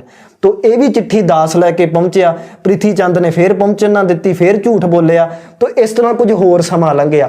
ਸਮਾਂ ਲੰਘਣ ਤੇ ਗੁਰੂ ਅਰਜਨ ਸਾਹਿਬ ਜੀ ਨੇ ਤੀਸਰੀ ਚਿੱਠੀ ਲਿਖੀ, ਤੇ ਤੀਸਰਾ ਪਦ ਇਸ ਸ਼ਬਦ ਦਾ ਚਿੱਠੀ ਦੇ ਵਿੱਚ ਲਿਖਦੇ ਨੇ, ਕਹਿੰਦੇ ਨੇ ਇੱਕ ਘੜੀ ਨਾ ਮਿਲਤੇ ਤਾਂ ਕਲਯੁਗ ਹੋਤਾ, ਹੁਣ ਕਦ ਮਿਲੀਏ ਪ੍ਰੈ ਤੁਧ ਭਗਵੰਤਾ, ਮੋਇ ਰੈਨ ਨਾ ਵਿਹਾਵੈ ਨੀਂਦ ਨਾ ਆਵੈ, ਬਿਨ ਦੇਖੇ ਗੁਰ ਦਰਬਾਰੇ ਜੀਓ, ਹਉ ਘੋਲੀ ਜੀਓ ਘੋਲ ਕਮਾਈ, ਤਿਸ ਸੱਚੇ ਗੁਰ ਦਰਬਾਰੇ ਜੀਓ। ਮੇਰੇ ਸਤਿਗੁਰੂ, ਮੇਰਾ ਅੰਦਰ ਤੜਫ ਰਿਹਾ ਹੈ, ਹੁਣ ਮੈਨੂੰ ਨੀਂਦ ਨਹੀਂ ਆਉਂਦੀ, ਮੈਂ ਬੇਬਲਤਾ ਦੇ ਵਿੱਚ ਇਸ ਤਾਂਘ ਦੇ ਵਿੱਚ ਬੈਠਾ ਹੈ ਕਿ ਕਦੋਂ ਮੈਨੂੰ ਗੁਰੂ ਦਰਬਾਰ ਮਿਲੇ। ਇਸ ਬੇਬਲਤਾ ਦੇ ਨਾਲ ਇਹ ਫਿਰ ਤੀਸਰੀ ਚਿੱਠੀ ਲੈ ਕੇ ਦਾਸ ਜਾਂਦਾ ਹੈ। ਪਰ ਦਾਸ ਨੂੰ ਨਾ ਹੁਣ ਸ਼ੱਕ ਹੋ ਗਿਆ ਸੀ ਵੀ ਪ੍ਰਿਥੀ ਚੰਦ ਝੂਠ ਬੋਲਦੇ ਨੇ, ਤੇ ਐਤਕੀ ਦਾਸ ਨੇ ਕੀ ਕੀਤਾ, ਪ੍ਰਿਥੀ ਚੰਦ ਤੋਂ ਲੁਕਦਾ ਛਿਪਦਾ ਇਹ ਆਪ ਸਿੱਧਾ ਗੁਰੂ ਜੀ ਪਾਸ ਪਹੁੰਚ ਜਾਂਦਾ ਹੈ। ਚਿੱਠੀ ਪਹੁੰਚਾਈ, ਗੁਰੂ ਸਾਹਿਬ ਨੇ ਚਿੱਠੀ ਪੜ੍ਹੀ, ਬਾਬਾ ਬੁੱਢਾ ਸਾਹਿਬ ਨੂੰ ਭੇਜ ਕੇ ਲਾਹੌਰੋਂ ਆਪ ਜੀ ਨੂੰ ਬੁਲਾਇਆ, ਔਰ ਇੱਥੇ ਸਿੱਖ ਤੇ ਗੁਰੂ ਦਾ ਮਿਲਾਪ ਹੋਇਆ। ਤਾਂ ਮੈਂ ਇਹ ਜਿਹੜਾ ਇਤਿਹਾਸਕ ਹਵਾਲਾ ਤੇ ਗੁਰਬਾਣੀ ਦੇ ਹਵਾਲੇ ਤਾਂ ਦਿੱਤੇ ਨੇ, ਹੁਣ ਕੋਈ ਵੀ ਸੁਣਨ ਵਾਲਾ ਇਹ ਸਮਝ ਜਾਵੇਗਾ ਕਿ ਇਹ ਰਿਸ਼ਤਾ ਗੁਰੂ ਤੇ ਸਿੱਖ ਦਾ ਹੈ, ਪਿਤਾ ਪੁੱਤਰ ਦਾ ਨਹੀਂ। ਤਾਂ ਇਸ ਗੱਲ ਨੂੰ ਆਪਾਂ ਦਰੁਸਤ ਕਰੀਏ, ਗੁਰਿਆਈ ਪੁੱਤਰ ਨੂੰ ਨਹੀਂ, ਪੁੱਤਰ ਅਰਜਨ ਦੇਵ ਨੂੰ ਨਹੀਂ, ਗੁਰਿਆਈ ਸਿੱਖ ਅਰਜਨ ਦੇਵ ਨੂੰ ਮਿਲੀ ਹੈ। ਗੁਰਿਆਈ ਪੁੱਤਰ ਹਰਗੋਬਿੰਦ ਸਾਹਿਬ ਨੂੰ ਨਹੀਂ, ਗੁਰਿਆਈ ਸਿੱਖ ਹਰਗੋਬਿੰਦ ਸਾਹਿਬ ਨੂੰ ਮਿਲੀ ਆ ਤੇ ਅੱਗੇ ਜਿੰਨੀ ਵੀ ਗੁਰਿਆਈ ਮਿਲੀ ਉਹ ਸਿੱਖਾਂ ਨੂੰ ਹੀ ਮਿਲੀ ਆ, ਕਿਉਂਕਿ ਇਹ ਵੱਖਰੀ ਗੱਲ ਹੈ, ਕਿਉਂਕਿ ਪੁੱਤਰ ਵੀ ਤਾਂ ਸਿੱਖ ਹੋ ਸਕਦੇ ਆ ਨਾ ਜੀ। ਇਹ ਜ਼ਰੂਰੀ ਤਾਂ ਨਹੀਂ ਵੀ ਪੁੱਤਰ ਸਿੱਖ ਨਹੀਂ ਹੋ ਸਕਦੇ। ਚਲੋ ਸ਼੍ਰੀ ਚੰਦ ਸਿੱਖ ਨਹੀਂ ਬਣ ਸਕੇ, ਦਾਤੂ ਦਾਸੂ ਸਿੱਖ ਨਹੀਂ ਬਣ ਸਕੇ, ਪਰ ਇਹ ਜ਼ਰੂਰੀ ਤਾਂ ਨਹੀਂ ਵੀ ਹਰ ਪੀੜ੍ਹੀ 'ਚ ਕੋਈ ਸਿੱਖ ਹੀ ਨਾ ਬਣੇਗਾ। ਤੋ ਸ੍ਰੀ ਅਰਜਨ ਸਾਹਿਬ ਸਿੱਖ ਬਣੇ, ਗੁਰਿਆਈ ਸਿੱਖ ਨੂੰ ਹੀ ਮਿਲੀ ਆ। ਤੋ ਗੁਨਾਹ ਕਰਕੇ ਵੀ ਜਿਹੜੇ ਗੁਰਿਆਈ ਦੇ ਸਮਰੱਥ ਸਨ। ਦੂਜਾ ਮੈਂ ਛੋਟਾ ਜਿਹਾ ਇਤਿਹਾਸਕ ਹਵਾਲਾ ਹੋਰ ਲੈ ਲਵਾਂ ਸਾਧ ਸੰਗਤ ਜੀਓ, ਔਰ ਇਹ ਵੀ ਅਸੀਂ ਭਰੋਸਾ ਕਰੀਏ, ਗੁਰਿਆਈ ਕਿਹਨੂੰ ਮਿਲਣੀ ਆ ਨਾ ਜੀ, ਇਹ ਧੁਰੋਂ ਹੀ ਪ੍ਰਮਾਤਮਾ ਦਾ ਹੁਕਮ ਆਉਂਦਾ ਹੈ। ਕਿਉਂਕਿ ਜੇ ਇਕੱਲੇ ਗੁਨਾਹ ਕਰਕੇ ਕਹੀਏ ਨਾ ਤੇ ਬਾਬਾ ਬੁੱਢਾ ਸਾਹਿਬ ਵਿੱਚ ਗੁਣ ਥੋੜੇ ਨਹੀਂ ਸੀ। 6 ਗੁਰੂ ਸਾਹਿਬਾਨਾਂ ਦੇ ਨਾਲ ਰਹੇ ਬਾਬਾ ਬੁੱਢਾ ਸਾਹਿਬ, ਸੰਪੂਰਨ ਗੁਰਸਿੱਖ ਸਨ, ਸੰਪੂਰਨ ਹੋ ਗਏ, ਪਰ ਗੁਰਿਆਈ ਉਹਨਾਂ ਨੂੰ ਨਹੀਂ ਮਿਲੀ। ਪਰ ਉਹ ਜਿਹੜੀ ਸੇਵਾ ਮਿਲੀ ਕਿ ਜਿਹੜੇ ਵੀ ਗੁਰੂ ਨੂੰ ਗੁਰਿਆਈ ਮਿਲਦੀ, ਗੁਰਿਆਈ ਦੇਣ ਦੀ ਰਸਮ ਬਾਬਾ ਬੁੱਢਾ ਸਾਹਿਬ ਕਰਦੇ ਸਨ। ਤੋ ਇਕੱਲੇ ਗੁਨਾਹ ਦੀ ਵੀ ਗੱਲ ਨਹੀਂ ਹੈ, ਜਿਹੜਾ ਧੁਰ ਤੋਂ ਹੁਕਮ ਆਉਂਦਾ ਹੈ ਉਹਨੂੰ ਹੀ ਇਹ ਗੁਰਿਆਈ ਦਿੱਤੀ ਜਾਂਦੀ ਹੈ। ਤਾਂ ਹੀ ਤਾਂ ਜਦੋਂ ਗੁਰੂ ਅਰਜਨ ਸਾਹਿਬ ਜੀ ਦਾ ਆਗਮਨ ਹੋਇਆ ਸੀ ਨਾ, ਭੱਟ ਸਾਹਿਬਾਨਾਂ ਨੇ ਵੀ ਬਚਨ ਵਰਤੇ ਨੇ ਕਿ ਤੈ ਜਨਮਤ ਗੁਰਮਤ ਬ੍ਰਹਮ ਪਛਾਣਿਓ। ਗੁਰੂ ਅਰਜਨ ਸਾਹਿਬ ਉਹ ਨੇ ਜਿਨ੍ਹਾਂ ਨੇ ਜਨਮ ਲੈਂਦਿਆਂ ਹੀ ਬ੍ਰਹਮ ਦੇ ਨਾਲ ਸਾਂਝ ਪਾ ਲਈ, ਪਰਮਾਤਮਾ ਨਾਲ ਭੇਦ ਹੋ ਗਏ। ਔਰ ਗੁਰੂ ਅਮਰਦਾਸ ਜੀ ਨੇ ਵੀ ਆਪਣੇ ਦੋਤੇ ਨੂੰ ਚੁੱਕਿਆ ਸੀ ਨਾ, ਔਰ ਉਦੋਂ ਇਹ ਸ਼ਬਦ ਵਰਤਿਆ ਸੀ ਕਿ ਇਹ ਬੜਾ ਭਾਰੀ ਪੁਰਖ ਹੋਵੇਗਾ, ਜਾਂ ਕਿਸੇ ਨੇ ਲਿਖਿਆ ਨਾਨਕ ਜੀ ਕੋ ਲੱਗੈ ਪਿਆਰਾ। ਇਸੇ ਤਰ੍ਹਾਂ ਇੱਕ ਹੋਰ ਸਾਖੀ ਵੀ ਆਉਂਦੀ ਆ। ਇੱਕ ਵਾਰੀ ਬਾਲ ਸ੍ਰੀ ਅਰਜਨ ਸਾਹਿਬ ਖੇਡਦੇ ਖੇਡਦੇ ਗੁਰੂ ਅਮਰਦਾਸ ਜੀ ਆਪਣੇ ਨਾਨੇ ਦੇ ਸਿੰਘਾਸਨ ਕੋਲ ਜਾਂਦੇ ਨੇ, ਪਾਵਾ ਹਿਲਾਇਆ, ਗੁਰੂ ਅਮਰਦਾਸ ਦੀ ਜਾਗ ਖੁੱਲੀ ਤੇ ਗੁਰੂ ਅਮਰਦਾਸ ਜੀ ਨੇ ਬਚਨ ਵਰਤਿਆ, ਇਹ ਕਿਹੜਾ ਪੁਰਖ ਵੱਡਾ ਹੈ ਭਾਰੀ, ਜਿਸ ਮੰਜੀ ਹਿਲਾਈ ਸਾਡੀ ਸਾਰੀ। ਇੰਨੀ ਦੇਰ ਨੂੰ ਮਾਤਾ ਜੀ ਆਏ ਤੇ ਕਹਿਣ ਲੱਗੇ, ਸਤਿਗੁਰੂ ਦੋਤਾ ਜੇ ਦੋਤਾ, ਤੇ ਸਤਿਗੁਰੂ ਨੇ ਬਚਨ ਵਰਤਿਆ, ਦੋਤਾ ਬਾਣੀ ਕਾ ਬੋਹਿ ਥਾ। ਤੋ ਇੱਥੋਂ ਇਹ ਸਿੱਧ ਹੁੰਦਾ ਵੀ ਇਹ ਧੁਰੋਂ ਹੀ ਹੁਕਮ ਆ ਗਿਆ ਸੀ ਗੁਰਿਆਈ ਕਿਹਨੂੰ ਮਿਲਣੀ ਆ। ਤੋ ਇਹੋ ਜਿਹੇ ਸ਼ੰਕਿਆਂ ਤੋਂ ਆਪਾਂ ਨਿਕਲੀਏ। ਇੱਕ ਤਾਂ ਧੁਰੋਂ ਹੁਕਮ ਆਉਂਦਾ ਹੈ, ਦੂਸਰਾ ਗੁਰਿਆਈ ਸਿੱਖ ਨੂੰ ਹੀ ਮਿਲੀ ਆ, ਪੁੱਤਰ ਨੂੰ ਨਹੀਂ ਮਿਲੀ ਜੀ। ਭਾਈ ਸਾਹਿਬ ਜਿਵੇਂ ਤੁਸੀਂ ਸਮਝਾਇਆ ਕਿ ਗੁਰਬਾਣੀ ਅਨੁਸਾਰ ਜੁਗੋ ਜੁਗ ਅਟਲ ਹੈ ਗੁਰਬਾਣੀ ਜੀ, ਜੋ ਉਹਦੇ ਵਿੱਚ ਲਿਖ ਦਿੱਤਾ ਗਿਆ, ਉਹ ਅਗਲੇ ਗੁਰੂਆਂ ਨੇ ਵੀ ਉਸ ਦਾ ਇਨ ਬਿਨ ਪਾਲਣਾ ਕੀਤੀ, ਉਸ ਤੇ ਫੁੱਲ ਚੜਾਏ ਨੇ। ਜਿਵੇਂ ਆਪਾਂ ਸ਼ਬਦਾਂ ਦੇ ਗੁਰਬਾਣੀ ਦੇ ਸ਼ਬਦ ਅੱਗੇ ਬੋਲੇ ਨੇ, ਉਸ ਸੰਬੰਧੀ ਗੁਰੂ ਅਰਜਨ ਦੇਵ ਜੀ ਮਹਾਰਾਜ ਜਾਂ ਗੁਰੂ ਰਾਮਦਾਸ ਜੀ ਮਹਾਰਾਜ ਨੇ ਜਿਵੇਂ ਗੁਰੂ ਅਰਜਨ ਦੇਵ ਜੀ ਮਹਾਰਾਜ ਨੂੰ ਪੂਰੀ ਤਰ੍ਹਾਂ ਘੋਖ ਕੇ ਪਰਖ ਕੇ ਅੱਗੇ ਵੀ ਗੁਰੂਆਂ ਨੇ ਉਸੇ ਤਰ੍ਹਾਂ ਘੋਖ ਕੇ ਪਰਖ ਕੇ ਹੀ ਗੁਰਿਆਈ ਦਿੱਤੀ ਗਈ। ਗੁਰਬਾਣੀ ਦੇ ਜੋ ਅਟਲ ਸਚਾਈ ਸੀ ਉਹਦੇ ਤੇ ਚੱਲਦਿਆਂ ਉਸੇ ਤਰ੍ਹਾਂ ਅੱਗੇ ਗੁਰਗੱਦੀ ਦਿੱਤੀ ਗਈ। ਹੁਣ ਇਹਨਾਂ ਸਾਰੇ ਗੱਲਾਂ ਤੇ ਆਪਾਂ ਵਿਚਾਰ ਕੀਤੀ ਹੈ। ਹੁਣ ਆਪਾਂ ਮੇਨ ਗੱਲ ਤੇ ਆਉਣੇ ਆ ਕਿ ਗੁਰੂ ਅਰਜਨ ਦੇਵ ਜੀ ਦੀ ਸ਼ਹੀਦੀ ਦੇ ਮੁੱਖ ਕਾਰਨ ਕਿਹੜੇ ਸਨ। ਸ਼ਹਾਦਤ ਦੇ ਕਾਰਨਾਂ ਦੀ ਗੱਲ ਕਰਨੀ ਆ ਨਾ ਜੀ, ਜਿਵੇਂ ਤੁਸੀਂ ਆਰੰਭ ਦੇ ਵਿੱਚ ਇਹ ਗੱਲ ਕੀਤੀ ਸੀ ਨਾ ਵੀ ਚੰਦੂ ਦੀ ਲੜਕੀ ਦਾ ਰਿਸ਼ਤਾ ਮੋੜ ਦੇਣਾ, ਇਹ ਕਾਰਨ ਬਹੁਤ ਪ੍ਰਚਲਿਤ ਕਰ ਦਿੱਤਾ ਗਿਆ, ਪਰ ਇਹ ਬਹੁਤਾ ਵੱਡਾ ਕਾਰਨ ਨਹੀਂ ਸੀ। ਛੋਟਾ ਜਿਹਾ ਕਾਰਨ ਚਲੋ ਮੰਨ ਸਕਦੇ ਆ, ਪਰ ਮੈਂ ਸੰਗਤ ਜੀ ਹੁਣ ਅਜਿਹੇ ਕਾਰਨ ਤੁਹਾਡੇ ਸਾਹਮਣੇ ਰੱਖਣੇ ਨੇ ਜਿਹਦੇ ਕਰਕੇ ਗੁਰੂ ਅਰਜਨ ਸਾਹਿਬ ਜੀ ਨੂੰ ਸ਼ਹੀਦ ਕੀਤਾ ਗਿਆ। ਤੇ ਇਹ ਇੱਕ ਇੰਨੇ ਵੱਡੇ ਕਾਰਨ ਨੇ ਕਿ ਸੱਚੀ ਸਾਨੂੰ ਆਪਣੀ ਜ਼ਿੰਦਗੀ ਦੇ ਵਿੱਚ ਬੜੀਆਂ ਸੇਧਾਂ ਮਿਲਣਗੀਆਂ, ਔਰ ਕਈ ਲੋਕਾਂ ਨੂੰ ਅਹਿਸਾਸ ਹੋਵੇਗਾ ਕਿ ਜਿਨ੍ਹਾਂ ਕਾਰਨਾਂ ਕਰਕੇ ਗੁਰੂ ਅਰਜਨ ਸਾਹਿਬ ਜੀ ਨੂੰ ਸ਼ਹੀਦ ਕੀਤਾ ਗਿਆ। ਅੱਜ ਦੁੱਖ ਦੀ ਗੱਲ ਹੈ ਕਿ ਅੱਜ ਦੇ ਸਿੱਖ ਵੀ ਕਈ ਵਾਰੀ ਉਹਨਾਂ ਕਾਰਨਾਂ 'ਚ ਹਿੱਸਾ ਪਾ ਰਹੇ ਨੇ। ਹੁਣ ਇਹ ਕਾਰਨ ਬੜੇ ਧਿਆਨ ਦੇ ਕੇ ਸੁਣਿਓ ਸੰਗਤ ਜੀ। ਸਭ ਤੋਂ ਪਹਿਲਾਂ ਜਿਹੜਾ ਕਾਰਨ ਹੈ ਨਾ ਜੀ, ਉਹ ਜਹਾਂਗੀਰ ਖੁਦ ਹੈ। ਇਹਦੇ ਵਿੱਚ ਮੈਂ ਥੋੜਾ ਜਿਹਾ ਪਿਛੋਕੜ ਦੱਸਾਂ। ਆਪਾਂ ਸਾਰੇ ਜਾਣਦੇ ਹਾਂ ਵੀ ਮੁਗਲਾਂ ਦੇ ਵਿੱਚ ਇੱਕ ਅਕਬਰ ਬਾਦਸ਼ਾਹ ਐਸਾ ਹੋਇਆ ਜਿਹੜਾ ਬਾਕੀ ਬਾਦਸ਼ਾਹਾਂ ਨਾਲੋਂ ਇੱਕ ਬਹੁਤ ਚੰਗਾ ਬਾਦਸ਼ਾਹ ਸੀ, ਕਿਉਂਕਿ ਇਹਨੇ ਬਾਕੀ ਧਰਮ ਵਾਲਿਆਂ ਨੂੰ ਵੀ ਖੁੱਲ੍ਹ ਦਿੱਤੀ ਸੀ, ਸਭ ਨੂੰ ਬਰਾਬਰਤਾ ਦੇ ਰਿਹਾ ਸੀ, ਇਨਸਾਫਬੰਦ ਬੰਦਾ ਸੀ, ਇਨਸਾਫ ਪਸੰਦ ਬੰਦਾ ਸੀ। ਅਕਬਰ ਦਾ ਪੁੱਤਰ ਸੀ ਜਹਾਂਗੀਰ। ਜਹਾਂਗੀਰ ਪਾਪੀ ਬਿਰਤੀ ਵਾਲਾ ਬੰਦਾ ਸੀ ਤੇ ਜਹਾਂਗੀਰ ਦਾ ਪੁੱਤਰ ਸੀ ਖੁਸਰੋ। ਇਹ ਲੜੀ ਧਿਆਨ ਦੇ ਕੇ ਸੁਣਿਆ ਕਿਉਂਕਿ ਖੁਸਰੋ ਵੀ ਇੱਕ ਅੱਗੇ ਕਾਰਨ ਬਣੇਗਾ। ਜਹਾਂਗੀਰ ਦਾ ਪੁੱਤਰ ਸੀ ਖੁਸਰੋ ਤੇ ਖੁਸਰੋ ਦਾ ਜਿਹੜਾ ਸੁਭਾਅ ਆਪਣੇ ਦਾਦੇ ਅਕਬਰ ਨਾਲ ਰਲਦਾ ਸੀ। ਜਿਵੇਂ ਉਹ ਇਨਸਾਫ ਪਸੰਦ ਬੰਦਾ ਸੀ, ਖੁਸਰੋ ਵੀ ਇਨਸਾਫ ਪਸੰਦ ਬੰਦਾ ਸੀ। ਤੇ ਇਹੀ ਕਾਰਨ ਹੈ ਕਿ ਅਕਬਰ ਨੇ ਇਹ ਫੈਸਲਾ ਕਰ ਲਿਆ ਸੀ ਵੀ ਮੈਂ ਹੁਣ ਤਖਤ ਜਿਹੜਾ ਹੈ ਆਪਣੇ ਪੋਤਰੇ ਖੁਸਰੋ ਨੂੰ ਦੇਣਾ। ਜਹਾਂਗੀਰ ਨੂੰ ਪਤਾ ਲੱਗ ਗਿਆ, ਇਸ ਕਰਕੇ ਉਹਨੇ ਵਿਉਂਤਾਂ ਬਣਾਉਣੀਆਂ ਸ਼ੁਰੂ ਕੀਤੀਆਂ ਵੀ ਕਿਸੇ ਨਾ ਕਿਸੇ ਢੰਗ ਨਾਲ ਤਖਤ ਮੈਨੂੰ ਮਿਲਣਾ ਚਾਹੀਦਾ। ਤੋ ਇੱਕ ਤਾਂ ਇਹਨੇ ਇਹ ਕੰਮ ਕੀਤਾ ਕਿ ਇਹਨੇ ਆਪਣੇ ਪਿਤਾ ਸਾਹਮਣੇ ਕੁਝ ਸਮਾਂ ਚੰਗਾ ਬਣਨ ਦਾ ਨਾਟਕ ਕੀਤਾ। ਦੂਸਰੀ ਗੱਲ, ਇਹਨੇ ਦੂਸਰੇ ਮੁਸਲਮਾਨ ਆਗੂਆਂ ਦੇ ਨਾਲ ਜੀ ਰਾਬਤਾ ਕਾਇਮ ਕੀਤਾ, ਉਹਨਾਂ ਨਾਲ ਨੇੜਤਾ ਵਧਾਈ ਤੇ ਉਹਨਾਂ ਨੂੰ ਇਹ ਵਾਅਦਾ ਕੀਤਾ ਕਿ ਜਿਵੇਂ ਮੇਰੇ ਪਿਤਾ ਜੀ ਬਾਕੀ ਧਰਮਾਂ ਨੂੰ ਵੀ ਅੱਗੇ ਲੈ ਕੇ ਆ ਰਹੇ ਨੇ, ਮੈਂ ਐਸਾ ਨਹੀਂ ਕਰਾਂਗਾ, ਮੈਂ ਕੇਵਲ ਇਸਲਾਮ ਦੀ ਗੱਲ ਕਰਾਂਗਾ ਤੇ ਦੂਜੇ ਧਰਮਾਂ ਨੂੰ ਮੈਂ ਜੜੋਂ ਉਖੇੜ ਕੇ ਰੱਖ ਦਿਆਂਗਾ। ਤੇ ਇਸ ਤਰ੍ਹਾਂ ਇਹਨੇ ਦੂਸਰੇ ਮੁਸਲਮਾਨ ਆਗੂਆਂ ਦਾ ਜਿਹੜਾ ਭਰੋਸਾ ਜਿੱਤਿਆ, ਤਾਂ ਕਿ ਦੂਸਰੇ ਮੁਸਲਮਾਨ ਵੀ ਇਹ ਹਾਲਾਤ ਬਣਾ ਸਕਣ ਕਿ ਅਕਬਰ ਜਿਹੜਾ ਤਖਤੇ ਜਹਾਂਗੀਰ ਨੂੰ ਹੀ ਦੇ ਸਕੇ। ਸਮਾਂ ਲੰਘਿਆ, ਅਕਬਰ ਚੜ੍ਹਾਈ ਕਰਦਾ ਹੈ, ਹਾਲਾਤ ਐਸੇ ਬਣੇ ਕਿ ਅਕਬਰ ਨੂੰ ਜਿਹੜਾ ਤਖਤੇ ਜਹਾਂਗੀਰ ਨੂੰ ਹੀ ਦੇਣਾ ਪਿਆ। ਹੁਣ ਇੱਥੇ ਗੱਲ ਨੋਟ ਕਰਨ ਵਾਲੀ ਏ, ਜਹਾਂਗੀਰ ਇਹ ਵਾਅਦਿਆਂ ਕਰਕੇ ਤਖਤ ਤੇ ਬੈਠਾ ਹੈ ਕਿ ਮੈਂ ਦੂਸਰੇ ਧਰਮ ਵਾਲਿਆਂ ਨੂੰ ਜੜੋਂ ਉਖੇੜਨਾ ਹੈ। ਇਸ ਕਰਕੇ ਸਭ ਤੋਂ ਪਹਿਲਾਂ ਤਾਂ ਕਾਰਨ ਜਹਾਂਗੀਰ ਆਪ ਹੀ ਹੈ ਕਿ ਇਹ ਦੂਸਰੀ ਉੱਠ ਰਹੀ ਵਿਚਾਰਧਾਰਾ ਨੂੰ ਵਧਣ ਨਹੀਂ ਸੀ ਦੇਣਾ ਚਾਹੁੰਦਾ, ਇਹ ਆਪ ਚਾਹੁੰਦਾ ਸੀ। ਇਹੀ ਤਾਂ ਕਾਰਨ ਹੈ ਵੀ ਜਹਾਂਗੀਰ ਦੀਆਂ ਆਪਦੀਆਂ ਲਿਖਤਾਂ ਵੀ ਮਿਲਦੀਆਂ ਨੇ ਜੀ। ਉਹਦੀਆਂ ਆਪਦੀਆਂ ਲਿਖਤਾਂ ਦੇ ਵਿੱਚ ਇਹ ਗੱਲ ਲਿਖੀ ਆ ਕਿ ਇਹ ਕੂੜ ਦੀ ਦੁਕਾਨ ਮੈਂ ਕਦੋਂ ਦੀ ਖਤਮ ਕਰਨਾ ਚਾਹੁੰਦਾ ਸੀ, ਇਸ਼ਾਰਾ ਗੁਰੂ ਅਰਜਨ ਸਾਹਿਬ ਵੱਲ, ਕਿ ਇਹ ਕੂੜ ਦੀ ਦੁਕਾਨ ਮੈਂ ਕਦੋਂ ਦੀ ਖਤਮ ਕਰਨਾ ਚਾਹੁੰਦਾ ਸੀ। ਤੇ ਇਸ ਕਰਕੇ ਇਹ ਜਹਾਂਗੀਰ ਖੁਦ ਈਰਖਾ ਰੱਖ ਰਿਹਾ ਹੈ ਕਿ ਜਿਹੜਾ ਗੁਰੂ ਅਰਜਨ ਸਾਹਿਬ ਜੀ ਨੇ ਇੱਕ ਵੱਖਰੀ ਵਿਚਾਰਧਾਰਾ ਚਲਾਈ ਹੈ, ਮੈਂ ਇਹਨੂੰ ਖਤਮ ਕਰਨਾ ਹੈ। ਤਾਂ ਸਭ ਤੋਂ ਪਹਿਲਾ ਕਾਰਨ ਜਹਾਂਗੀਰ ਆਪ ਹੈ। ਦੂਸਰਾ ਕਾਰਨ ਇਹਨਾਂ ਮੁਸਲਮਾਨਾਂ ਦਾ ਇੱਕ ਧੜਾ ਹੈ, ਇੱਕ ਜਥੇਬੰਦੀ ਕਹਿ ਲਓ, ਉਹਦਾ ਉਸ ਸਮੇਂ ਆਗੂ ਸੀ ਸ਼ੇਖ ਅਹਿਮਦ ਸਰਹੰਦੀ। ਇਹ ਬੜਾ ਕੱਟੜਪੰਥੀ ਬੰਦਾ ਸੀ ਤੇ ਇਹ ਨਹੀਂ ਸੀ ਚਾਹੁੰਦਾ ਵੀ ਕੋਈ ਦੂਸਰੀ ਵਿਚਾਰਧਾਰਾ ਪ੍ਰਚਲਿਤ ਹੋਵੇ। ਇਸ ਕਰਕੇ ਇਹ ਵੀ ਗੁਰੂ ਅਰਜਨ ਸਾਹਿਬ ਜੀ ਨਾਲ ਬੜੀ ਖਾਰ ਖਾਂਦਾ ਸੀ, ਇਹ ਵੀ ਗੁਰੂ ਅਰਜਨ ਸਾਹਿਬ ਜੀ ਨਾਲ ਬੜੀ ਨਫ਼ਰਤ ਕਰਦਾ ਸੀ। ਤੇ ਇਸ ਸ਼ੇਖ ਅਹਿਮਦ ਸਰਹੰਦੀ ਦਾ ਇੱਕ ਚੇਲਾ ਸੀ ਮੁਰਤਜ਼ਾ ਖਾਂ, ਤੇ ਇਹ ਮੁਰਤਜ਼ਾ ਖਾਂ ਜਹਾਂਗੀਰ ਦੇ ਦਰਬਾਰ ਦੇ ਵਿੱਚ ਇੱਕ ਬੜਾ ਵੱਡਾ ਅਹੁਦੇਦਾਰ ਸੀ।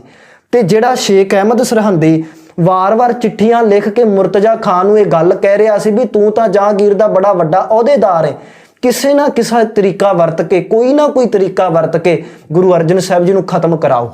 तो ਇਹ ਦੂਸਰਾ ਕਾਰਨ ਸੀ ਗੁਰੂ ਅਰਜਨ ਸਾਹਿਬ ਜੀ ਦੀ ਸ਼ਹਾਦਤ ਦਾ ਕਿ ਕੁਝ ਜਿਹੜੇ ਇਹ ਫਿਰਕੂਵਾਦ ਬੰਦੇ ਸੀ, ਕੱਟੜਪੰਥੀ ਬੰਦੇ ਸੀ, ਉਹ ਵੀ ਨਹੀਂ ਸੀ ਚਾਹੁੰਦੇ ਕਿ ਇੱਕ ਵੱਖਰੀ ਵਿਚਾਰਧਾਰਾ ਦਾ ਜਨਮ ਹੋਵੇ, ਸਰਬੱਤ ਦੇ ਭਲੇ ਮੰਗਣ ਦੀ ਵਿਚਾਰਧਾਰਾ ਦਾ ਜਨਮ ਹੋਵੇ। ਤੇ ਮੈਂ ਇੱਥੇ ਬੇਨਤੀ ਕਰ ਦੇਵਾਂ, ਚਲੋ ਇਹ ਮੁਸਲਮਾਨ ਧਰਮ ਨਾਲ ਸੰਬੰਧਿਤ ਲੋਕ ਨੇ, ਪਰ ਅਸੀਂ ਕਦੀ ਵੀ ਗੁਰੂ ਅਰਜਨ ਸਾਹਿਬ ਜੀ ਦੀ ਸ਼ਹਾਦਤ ਦਾ ਕਾਰਨ ਮੁਸਲਮਾਨਾਂ ਨੂੰ ਨਹੀਂ ਸਮਝਣਾ, ਕਿਉਂਕਿ ਮੁਸਲਮਾਨ ਸਾਈਂ ਮੀਆਂ ਮੀਰ ਜੀ ਵੀ ਹਨ।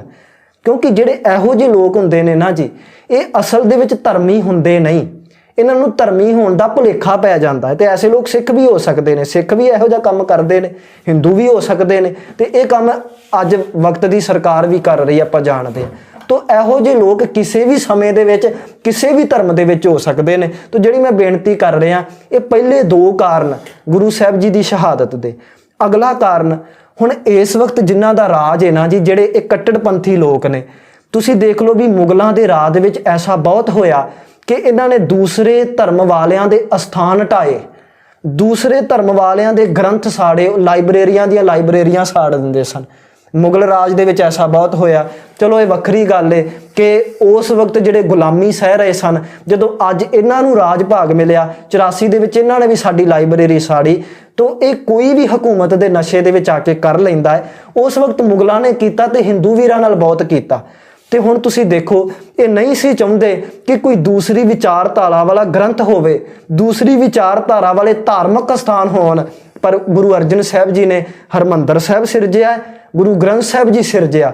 ਇਸ ਕਰਕੇ ਇਹ ਵੀ ਕਾਰਨ ਸੀ, ਇਹ ਲੋਕ ਨਹੀਂ ਸੀ ਚਾਹੁੰਦੇ ਵੀ ਇੱਕ ਦੂਸਰੀ ਵਿਚਾਰਧਾਰਾ ਵਾਲਾ ਗ੍ਰੰਥ ਤੇ ਅਸਥਾਨ ਹੋਵੇ।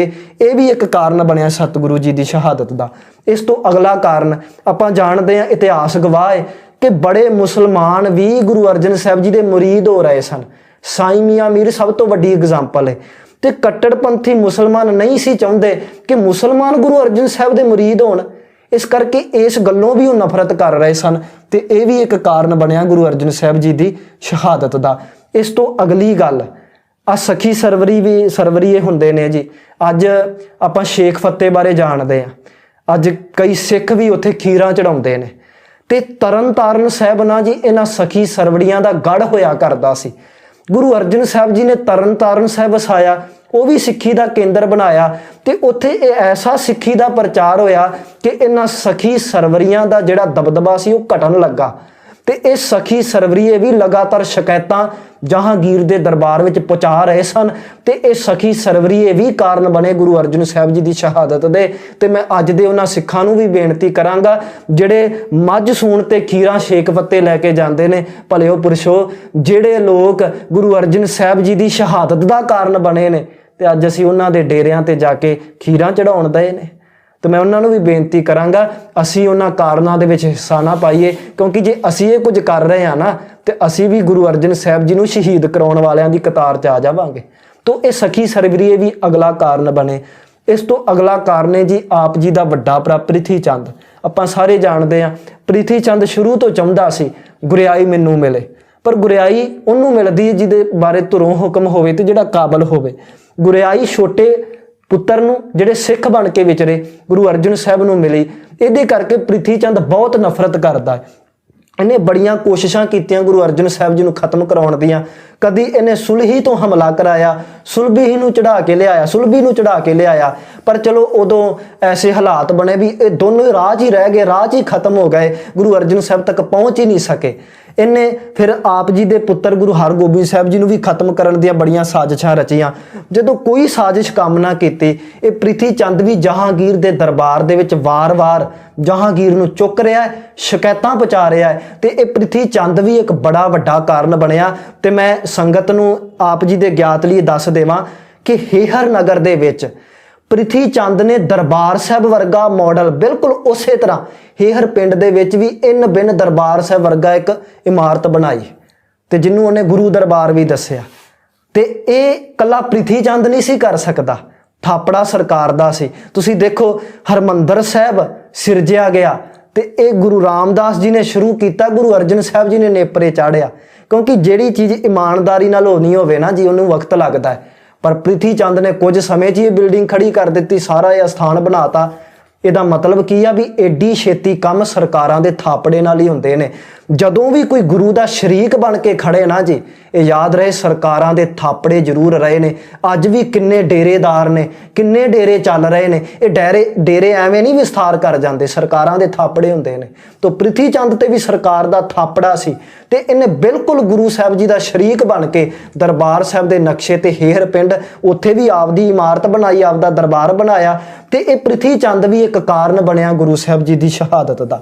ਇਸ ਤੋਂ ਅਗਲਾ ਕਾਰਨ ਜੀ, ਚਲੋ ਉਹਦੇ ਬਾਰੇ ਆਪਾਂ ਬਹੁਤ ਸੁਣਿਆ ਕਿ ਚੰਦੂ ਦੀ ਜਿਹੜੀ ਲੜਕੀ ਸੀ ਉਹ ਵਿਆਹੁਣਯੋਗ ਹੋਈ।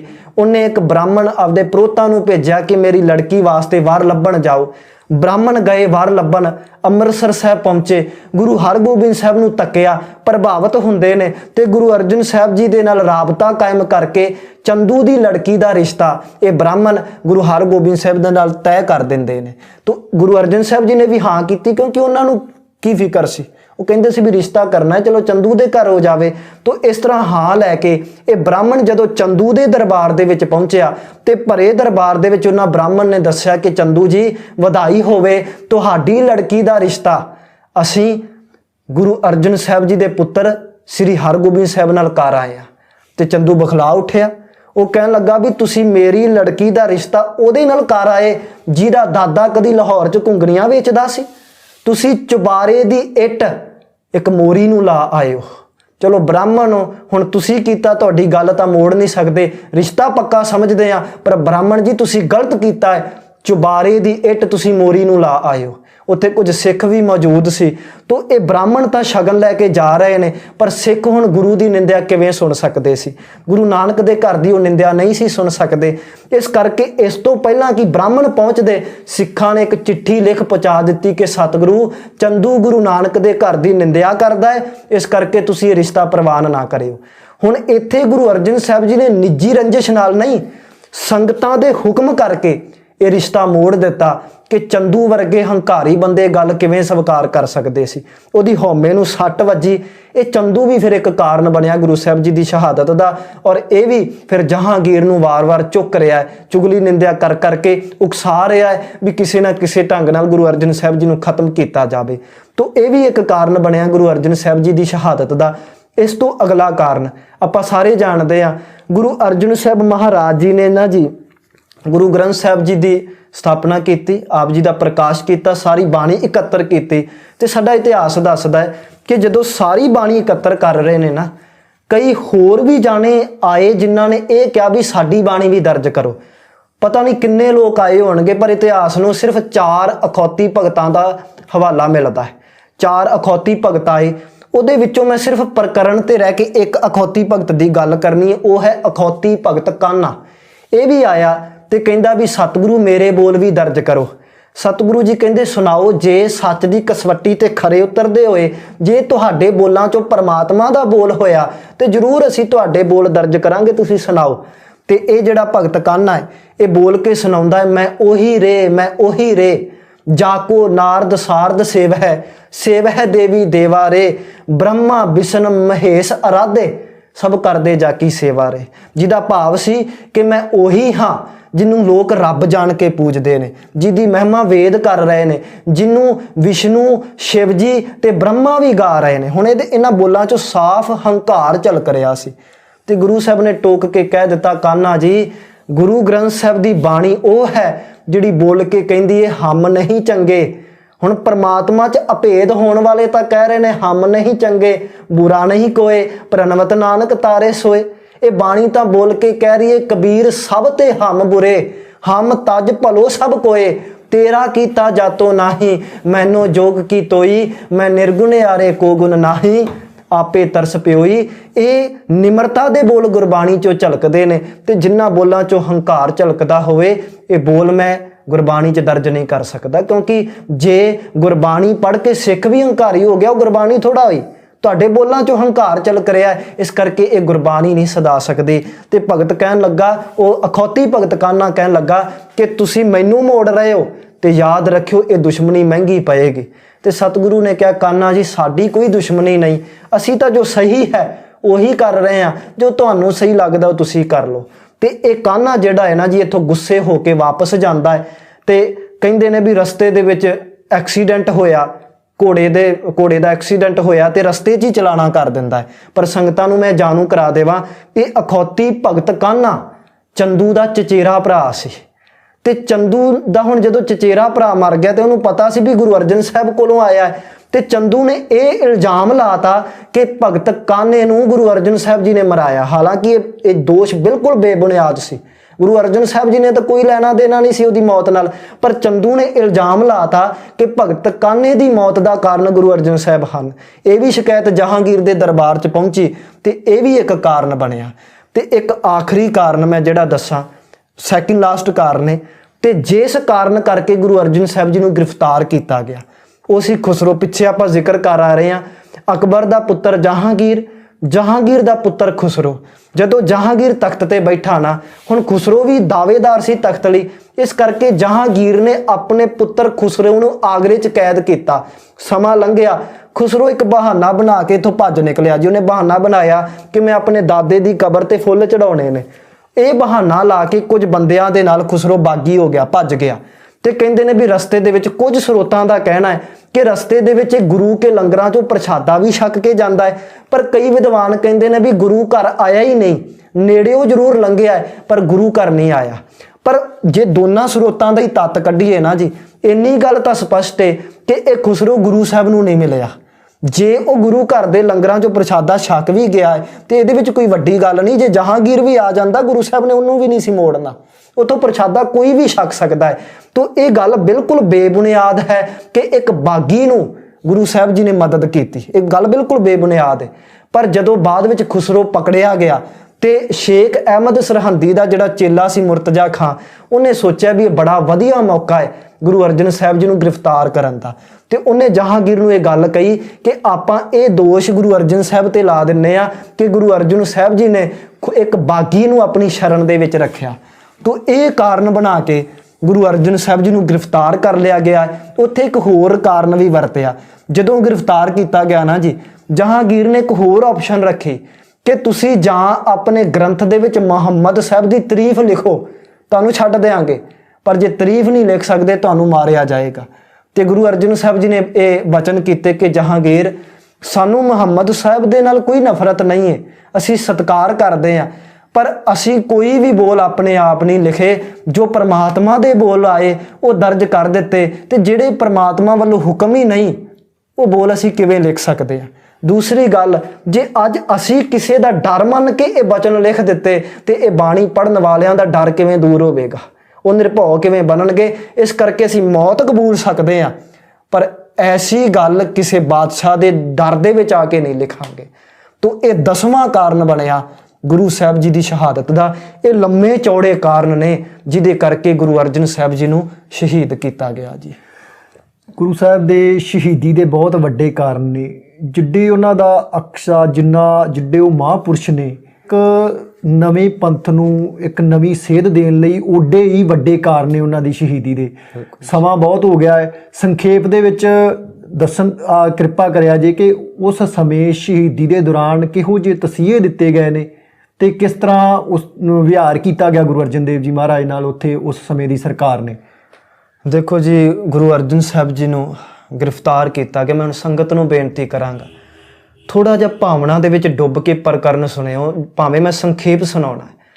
ਹਾਲਾਂਕਿ ਸਾਡੇ ਕੋਲ ਉਹ ਸ਼ਬਦ ਨਹੀਂ ਜਿਨ੍ਹਾਂ ਸ਼ਬਦਾਂ ਦੇ ਨਾਲ ਅਸੀਂ ਗੁਰੂ ਅਰਜਨ ਸਾਹਿਬ ਜੀ ਦੀ ਸ਼ਹਾਦਤ ਨੂੰ ਬਿਆਨ ਕਰ ਸਕੀਏ।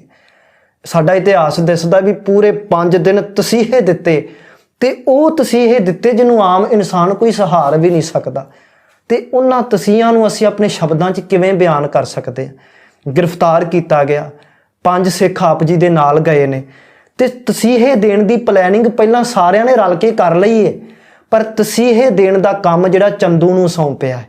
ਉਹਦਾ ਕਾਰਨ ਇਹ ਸੀ ਕਿ ਇਸ ਵਕਤ ਸਭ ਤੋਂ ਵੱਧ ਜੇ ਕੋਈ ਨਫ਼ਰਤ ਕਰਦਾ ਸੀ ਗੁਰੂ ਅਰਜਨ ਸਾਹਿਬ ਜੀ ਨਾਲ ਤੇ ਉਹ ਚੰਦੂ ਸੀ। ਪ੍ਰਿਥੀ ਚੰਦ ਵੀ ਕਰਦਾ ਸੀ, ਪਰ ਉਹ ਪਹਿਲਾਂ ਚੜ੍ਹਾਈ ਕਰ ਚੁੱਕਾ ਹੈ, ਤੇ ਚੰਦੂ ਹੀ ਇਸ ਵਕਤ ਮੌਜੂਦ ਸੀ ਜਿਹੜਾ ਸਭ ਤੋਂ ਵੱਧ ਨਫ਼ਰਤ ਕਰਦਾ ਗੁਰੂ ਅਰਜਨ ਸਾਹਿਬ ਨੂੰ। ਇਸ ਕਰਕੇ ਇਹ ਕੰਮ ਚੰਦੂ ਨੂੰ ਇਸ ਕਰਕੇ ਦਿੱਤਾ ਕਿ ਤਸੀਹੇ ਦੇਣ ਲਈ ਚੰਦੂ ਕੋਈ ਦਇਆ ਨਹੀਂ ਕਰੇਗਾ, ਇਹ ਹਰ ਹੱਦ ਤੱਕ ਜਾਏਗਾ ਗੁਰੂ ਅਰਜਨ ਸਾਹਿਬ ਜੀ ਨੂੰ ਝੁਕਾਉਣ ਲਈ। ਇਸ ਕਰਕੇ ਇਹ ਸਾਰਾ ਕੰਮ ਚੰਦੂ ਨੂੰ ਸੌਂਪਿਆ ਗਿਆ। ਗ੍ਰਿਫਤਾਰ ਹੋਏ, 5 ਦਿਨ ਤਸੀਹੇ ਦਿੱਤੇ। ਸਾਧ ਸੰਗਤ ਜੀਓ, ਪਹਿਲੇ 2 ਦਿਨ ਆਪ ਜੀ ਨੂੰ ਕੁਝ ਖਾਣ ਨੂੰ ਦਿੱਤਾ ਨਹੀਂ ਗਿਆ, ਕੁਝ ਪੀਣ ਨੂੰ ਦਿੱਤਾ ਨਹੀਂ ਗਿਆ। ਤੇ ਤੁਸੀਂ ਦੇਖੋ, ਇਹਨਾਂ ਦਿਨਾਂ ਦੇ ਵਿੱਚ ਅਸੀਂ ਸ਼ਹੀਦੀ ਪੁਰਬ ਮਨਾ ਰਹੇ ਹਾਂ, ਇਹਦੇ ਤੋਂ ਵੀ ਕਿਤੇ ਗੁਣਾ ਵੱਧ ਗਰਮੀ ਪੈ ਰਹੀ ਸੀ। ਉਦੋਂ ਤਪ ਦਾ ਮਹੀਨਾ ਹੋਵੇ, ਮੌਸਮ ਤਪ ਰਿਹਾ ਹੈ, ਰੁੱਤ ਤਪ ਰਹੀ ਹੈ। ਇੰਨੇ ਤਪਦੇ ਮੌਸਮ ਦੇ ਵਿੱਚ ਕਿਸੇ ਨੂੰ ਇੰਨੇ ਘੰਟੇ ਪਾਣੀ ਦੀ ਬੂੰਦ ਨਾ ਦਿੱਤੀ ਗਈ ਹੋਵੇ, ਉਹਦੇ ਤੇ ਕੀ ਬੀਤਦੀ ਹੋਵੇਗੀ। ਚਲੋ, ਪਰ ਉਹ ਦੀਨ ਦੁਨੀਆ ਦੇ ਪਾਤਸ਼ਾਹ ਸੀ, ਸਹਾਰ ਗਏ। ਪਹਿਲੇ 1-1.5 ਦਿਨ ਜਾਂ ਕਈਆਂ ਨੇ 2 ਦਿਨ ਲਿਖਿਆ, ਆਪ ਜੀ ਨੂੰ ਖਾਣ ਨੂੰ ਅੰਨ ਨਾ ਦਿੱਤਾ ਗਿਆ, ਪੀਣ ਨੂੰ ਪਾਣੀ ਨਾ ਦਿੱਤਾ ਗਿਆ। ਸਮਾਂ ਲੰਘਿਆ, ਆਪ ਜੀ ਨੂੰ ਬਿਲਕੁਲ ਤਪਦੀ ਧੁੱਪ ਦੇ ਵਿੱਚ ਬਿਠਾਇਆ ਗਿਆ, ਬਿਲਕੁਲ ਗਰਮ ਰੇਤਾ ਤੇ ਬਿਠਾਇਆ ਗਿਆ। ਇਹ ਤਸੀਹੇ ਦਿੱਤੇ, ਪਰ ਆਪ ਜੀ ਨੇ ਸੀ ਨਾ ਕੀਤੀ। ਜਦੋਂ ਇਹ ਕੁਝ ਕਰਨ ਤੋਂ ਬਾਅਦ ਵੀ ਆਪ ਜੀ ਝੁਕੇ ਨਹੀਂ। ਮੈਂ ਸੰਗਤ ਨੂੰ ਇਹ ਦੱਸ ਦਿਆਂ, ਸਾਧ ਸੰਗਤ, ਬੜੇ ਯਤਨ ਕੀਤੇ ਜਾ ਰਹੇ ਨੇ ਆਪ ਨੂੰ ਝੁਕਾਉਣ ਦੇ, ਵਾਰ-ਵਾਰ ਸ਼ਰਤਾਂ ਰੱਖੀਆਂ ਜਾ ਰਹੀਆਂ ਨੇ। ਪਹਿਲੀ ਸ਼ਰਤ, ਹਜੇ ਵੀ ਮੌਕਾ ਹੈ, ਮੁਹੰਮਦ ਸਾਹਿਬ ਦੀ ਤਾਰੀਫ ਲਿਖ ਦਿਓ, ਸਤਿਗੁਰੂ ਨੇ ਇਨਕਾਰ ਕੀਤਾ। ਦੂਸਰੀ ਸ਼ਰਤ, ਹਜੇ ਵੀ ਮੌਕਾ ਹੈ, ਚੰਦੂ ਕਹਿੰਦਾ ਮੇਰੀ ਲੜਕੀ ਦਾ ਰਿਸ਼ਤਾ ਪ੍ਰਵਾਨ ਕਰ ਲਿਓ। ਗੁਰੂ ਸਾਹਿਬ ਨੇ ਇਨਕਾਰ ਕੀਤਾ ਵੀ ਇਹਦੇ ਵਿੱਚ ਸਾਡਾ ਕੋਈ ਗੱਲ ਨਹੀਂ, ਸੰਗਤ ਦਾ ਹੁਕਮ ਹੈ ਤੇ ਸੰਗਤ ਦੇ ਹੁਕਮ ਨੂੰ ਨਹੀਂ ਮੋੜ ਸਕਦੇ। ਸਤਿਗੁਰੂ ਨੇ ਇਨਕਾਰ ਕੀਤਾ। ਹਰ ਕੋਸ਼ਿਸ਼ ਕੀਤੀ ਗੁਰੂ ਸਾਹਿਬ ਨੂੰ ਝੁਕਾਉਣ ਦੀ, ਪਰ ਗੁਰੂ ਸਾਹਿਬ ਨੇ ਆਪਣੇ ਤਨ ਤੇ ਹਰ ਤਸੀਹਾ ਚੱਲਿਆ, ਪਰ ਸੀ ਤੱਕ ਨਾ ਕੀਤੀ। ਰੋਟੀ ਪਾਣੀ ਨਹੀਂ ਦਿੱਤਾ, ਬਰਦਾਸ਼ਤ ਕੀਤਾ। ਪਾਣੀ ਤੱਕ ਦੀ ਬੂੰਦ ਨਹੀਂ ਦਿੱਤੀ, ਸਤਿਗੁਰੂ ਜੀ ਨੇ ਉਹ ਵੀ ਸਹਾਰ ਲਿਆ। ਧੁੱਪੇ ਬਿਠਾਇਆ ਗਿਆ, ਉਹ ਵੀ ਸਹਾਰ ਲਿਆ। ਹੁਣ ਜ਼ਾਲਮਾਂ ਨੇ ਇਹ ਕੰਮ ਕੀਤਾ, ਇੱਕ ਵੱਡਾ ਦੇਗਾ ਲਿਆ, ਥੱਲੇ ਅੱਗ ਬਾਲੀ ਗਈ, ਵਿੱਚ ਪਾਣੀ ਪਾਇਆ ਗਿਆ, ਪਾਣੀ ਨੂੰ ਉਬਾਲਿਆ ਗਿਆ। ਕਦੀ ਸੋਚ ਕੇ ਦੇਖੋ ਸਾਧ ਸੰਗਤ, ਪਾਣੀ ਉਬਲ ਰਿਹਾ ਹੋਵੇ ਤੇ ਉਬਲਦੇ ਪਾਣੀ ਦੇ ਵਿੱਚ ਸਾਡੀ ਉਂਗਲ ਵੀ ਪੈ ਜਾਵੇ, ਸਾਡਾ ਕੀ ਹਾਲ ਹੁੰਦਾ ਹੈ। ਤੇ ਗੁਰੂ ਸਾਹਿਬ ਜੀ ਨੂੰ ਨਿਰਵਸਤਰ ਕਰਕੇ ਉਸ ਉਬਲਦੇ ਪਾਣੀ ਦੇ ਵਿੱਚ ਬਿਠਾਇਆ ਗਿਆ। ਤੇ ਇਹ ਸਾਡੇ ਲਈ ਕਹਿਣਾ ਬਹੁਤ ਸੌਖਾ ਹੈ ਸਾਧ ਸੰਗਤ, ਕਿਸੇ ਲਈ ਲਿਖ ਦੇਣਾ ਸੌਖਾ ਹੈ, ਪਰ ਉਸ ਸੀਨ ਨੂੰ ਥੋੜਾ ਭਾਵਨਾ ਦੇ ਨਾਲ ਯਾਦ ਕਰਕੇ ਤਾਂ ਵੇਖੋ, ਉਬਲ ਰਹੇ ਪਾਣੀ ਦੇ ਵਿੱਚ ਇੱਕ ਸਰੀਰ ਬੈਠਾ ਹੋਵੇ, ਉਸ ਸਰੀਰ ਦਾ ਕੀ ਹਾਲ ਹੋਇਆ ਹੋਵੇਗਾ। ਸਾਡੀ ਇਤਿਹਾਸਕ ਸਰੋਤਾਂ ਨੇ ਲਿਖਿਆ ਹੈ ਕਿ ਮਾਸ ਹੱਡੀਆਂ ਤੋਂ ਅਲੱਗ ਹੋ ਗਿਆ ਸੀ।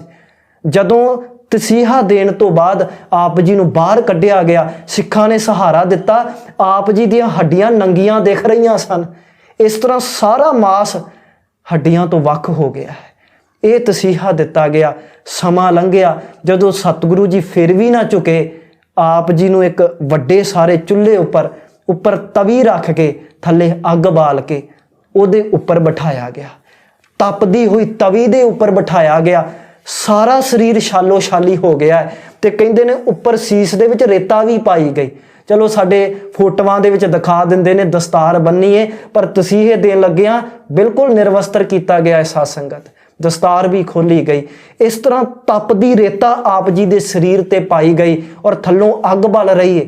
ਤਪਦੀ ਹੋਈ ਤਵੀ ਤੇ ਬੈਠੇ ਨੇ, ਸਰੀਰ ਛਾਲੋ ਛਾਲੀ ਹੋ ਗਿਆ ਹੈ, ਪਰ ਫਿਰ ਵੀ ਆਪ ਜੀ ਆਪਣੇ ਗੁਰੂ ਪਿਤਾ ਦਾ ਬਚਨ ਉਚਾਰ ਰਹੇ ਨੇ, ਜੇ ਸੁਖ ਦੇਹ ਤਾਂ ਤੁਝੇ ਅਰਾਧੀ, ਦੁੱਖ ਵੀ ਤੁਝੇ ਧਿਆਈ, ਜੇ ਭੁੱਖ ਦੇਹ ਤਾਂ ਇਤ ਹੀ ਰਾਜਾ, ਦੁੱਖ ਵਿੱਚ ਸੂਖ ਮਨਾਈ, ਤਨ ਮਨ ਕਾਟ ਕਾਟ ਸਭ ਅਰਪੀ, ਵਿੱਚ ਅਗਨੀ ਆਪ ਜਲਾਈ, ਪੱਖਾ ਫੇਰੀ ਪਾਣੀ ਢੋਵਾ, ਜੋ ਦੇਹ ਸੋ ਖਾਈ, ਨਾਨਕ ਗਰੀਬ ਢਹਿ ਪਿਆ ਦੁਆਰੇ, ਹਰ ਮੇਲ ਲਹਿਓ ਵਡਿਆਈ। ਜ਼ਾਲਮਾਂ ਨੇ ਹਰ ਕੋਸ਼ਿਸ਼ ਕੀਤੀ ਮੇਰੇ ਸਤਿਗੁਰੂ ਨੂੰ ਝੁਕਾਉਣ ਦੀ, ਮੇਰੇ ਸਤਿਗੁਰੂ ਦਾ ਸਾਰਾ ਸਰੀਰ ਛਾਲੋ ਛਾਲੀ ਹੋ ਗਿਆ ਹੈ, ਹੱਡੀਆਂ ਨੰਗੀਆਂ ਹੋ ਗਈਆਂ, ਪਰ ਅੱਜ ਮੇਰੇ ਸਤਿਗੁਰੂ ਨੇ ਦੁਨੀਆ ਨੂੰ ਦਿਖਾ ਦਿੱਤਾ ਕਿ ਇਹ ਬਚਨ ਕੇਵਲ ਕਹਿਣ ਮਾਤਰ ਨਹੀਂ ਕਿ ਤਨ ਮਨ ਕਾਟ ਕਾਟ ਸਭ ਅਰਪੀ, ਵਿੱਚ ਅਗਨੀ ਆਪ ਜਲਾਈ। ਸਮਾਂ ਆਵੇ ਸਤਿਗੁਰੂ ਵੀ ਤੇ ਸਿੱਖ ਵੀ ਇਹ ਦੁਨੀਆ ਨੂੰ ਦਿਖਾ ਦੇਣਗੇ ਕਿ ਅੱਗ ਦੇ ਵਿੱਚ ਸਾੜਿਆ ਜਾਵੇ, ਤਵੀਆਂ ਤੇ ਬਿਠਾ ਦਿੱਤਾ ਜਾਵੇ। ਇੱਕ ਸਿੱਖ, ਇੱਕ ਗੁਰੂ ਹੱਸ ਕੇ ਸਭ ਕੁਝ ਝੱਲ ਸਕਦਾ ਹੈ, ਪਰ ਇਹਨਾਂ ਜ਼ਾਲਮਾਂ ਅੱਗੇ ਝੁੱਕ ਕੇ ਸੀ ਵੀ ਨਹੀਂ ਕਰੇਗਾ।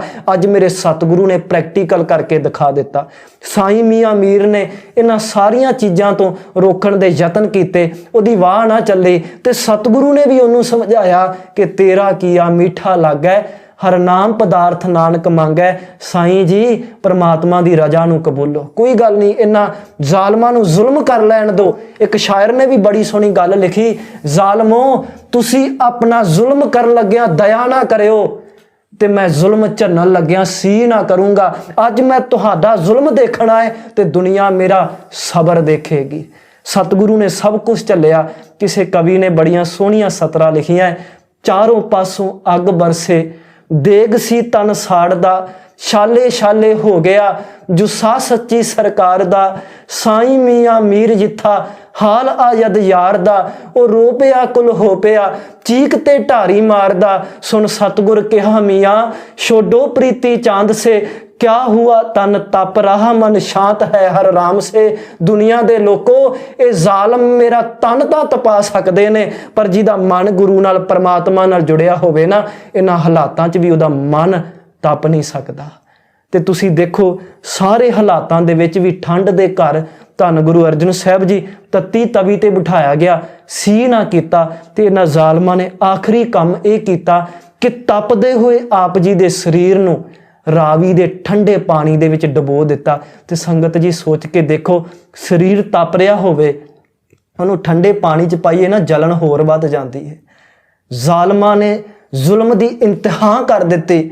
ਮੇਰੇ ਸਤਿਗੁਰੂ ਦੇ ਤਪਦੇ ਸਰੀਰ ਨੂੰ ਰਾਵੀ ਦੇ ਠੰਡੇ ਪਾਣੀ 'ਚ ਪਾਇਆ ਗਿਆ ਤੇ ਡੁਬੋ ਕੇ ਸ਼ਹੀਦ ਕਰ ਦਿੱਤਾ ਗਿਆ।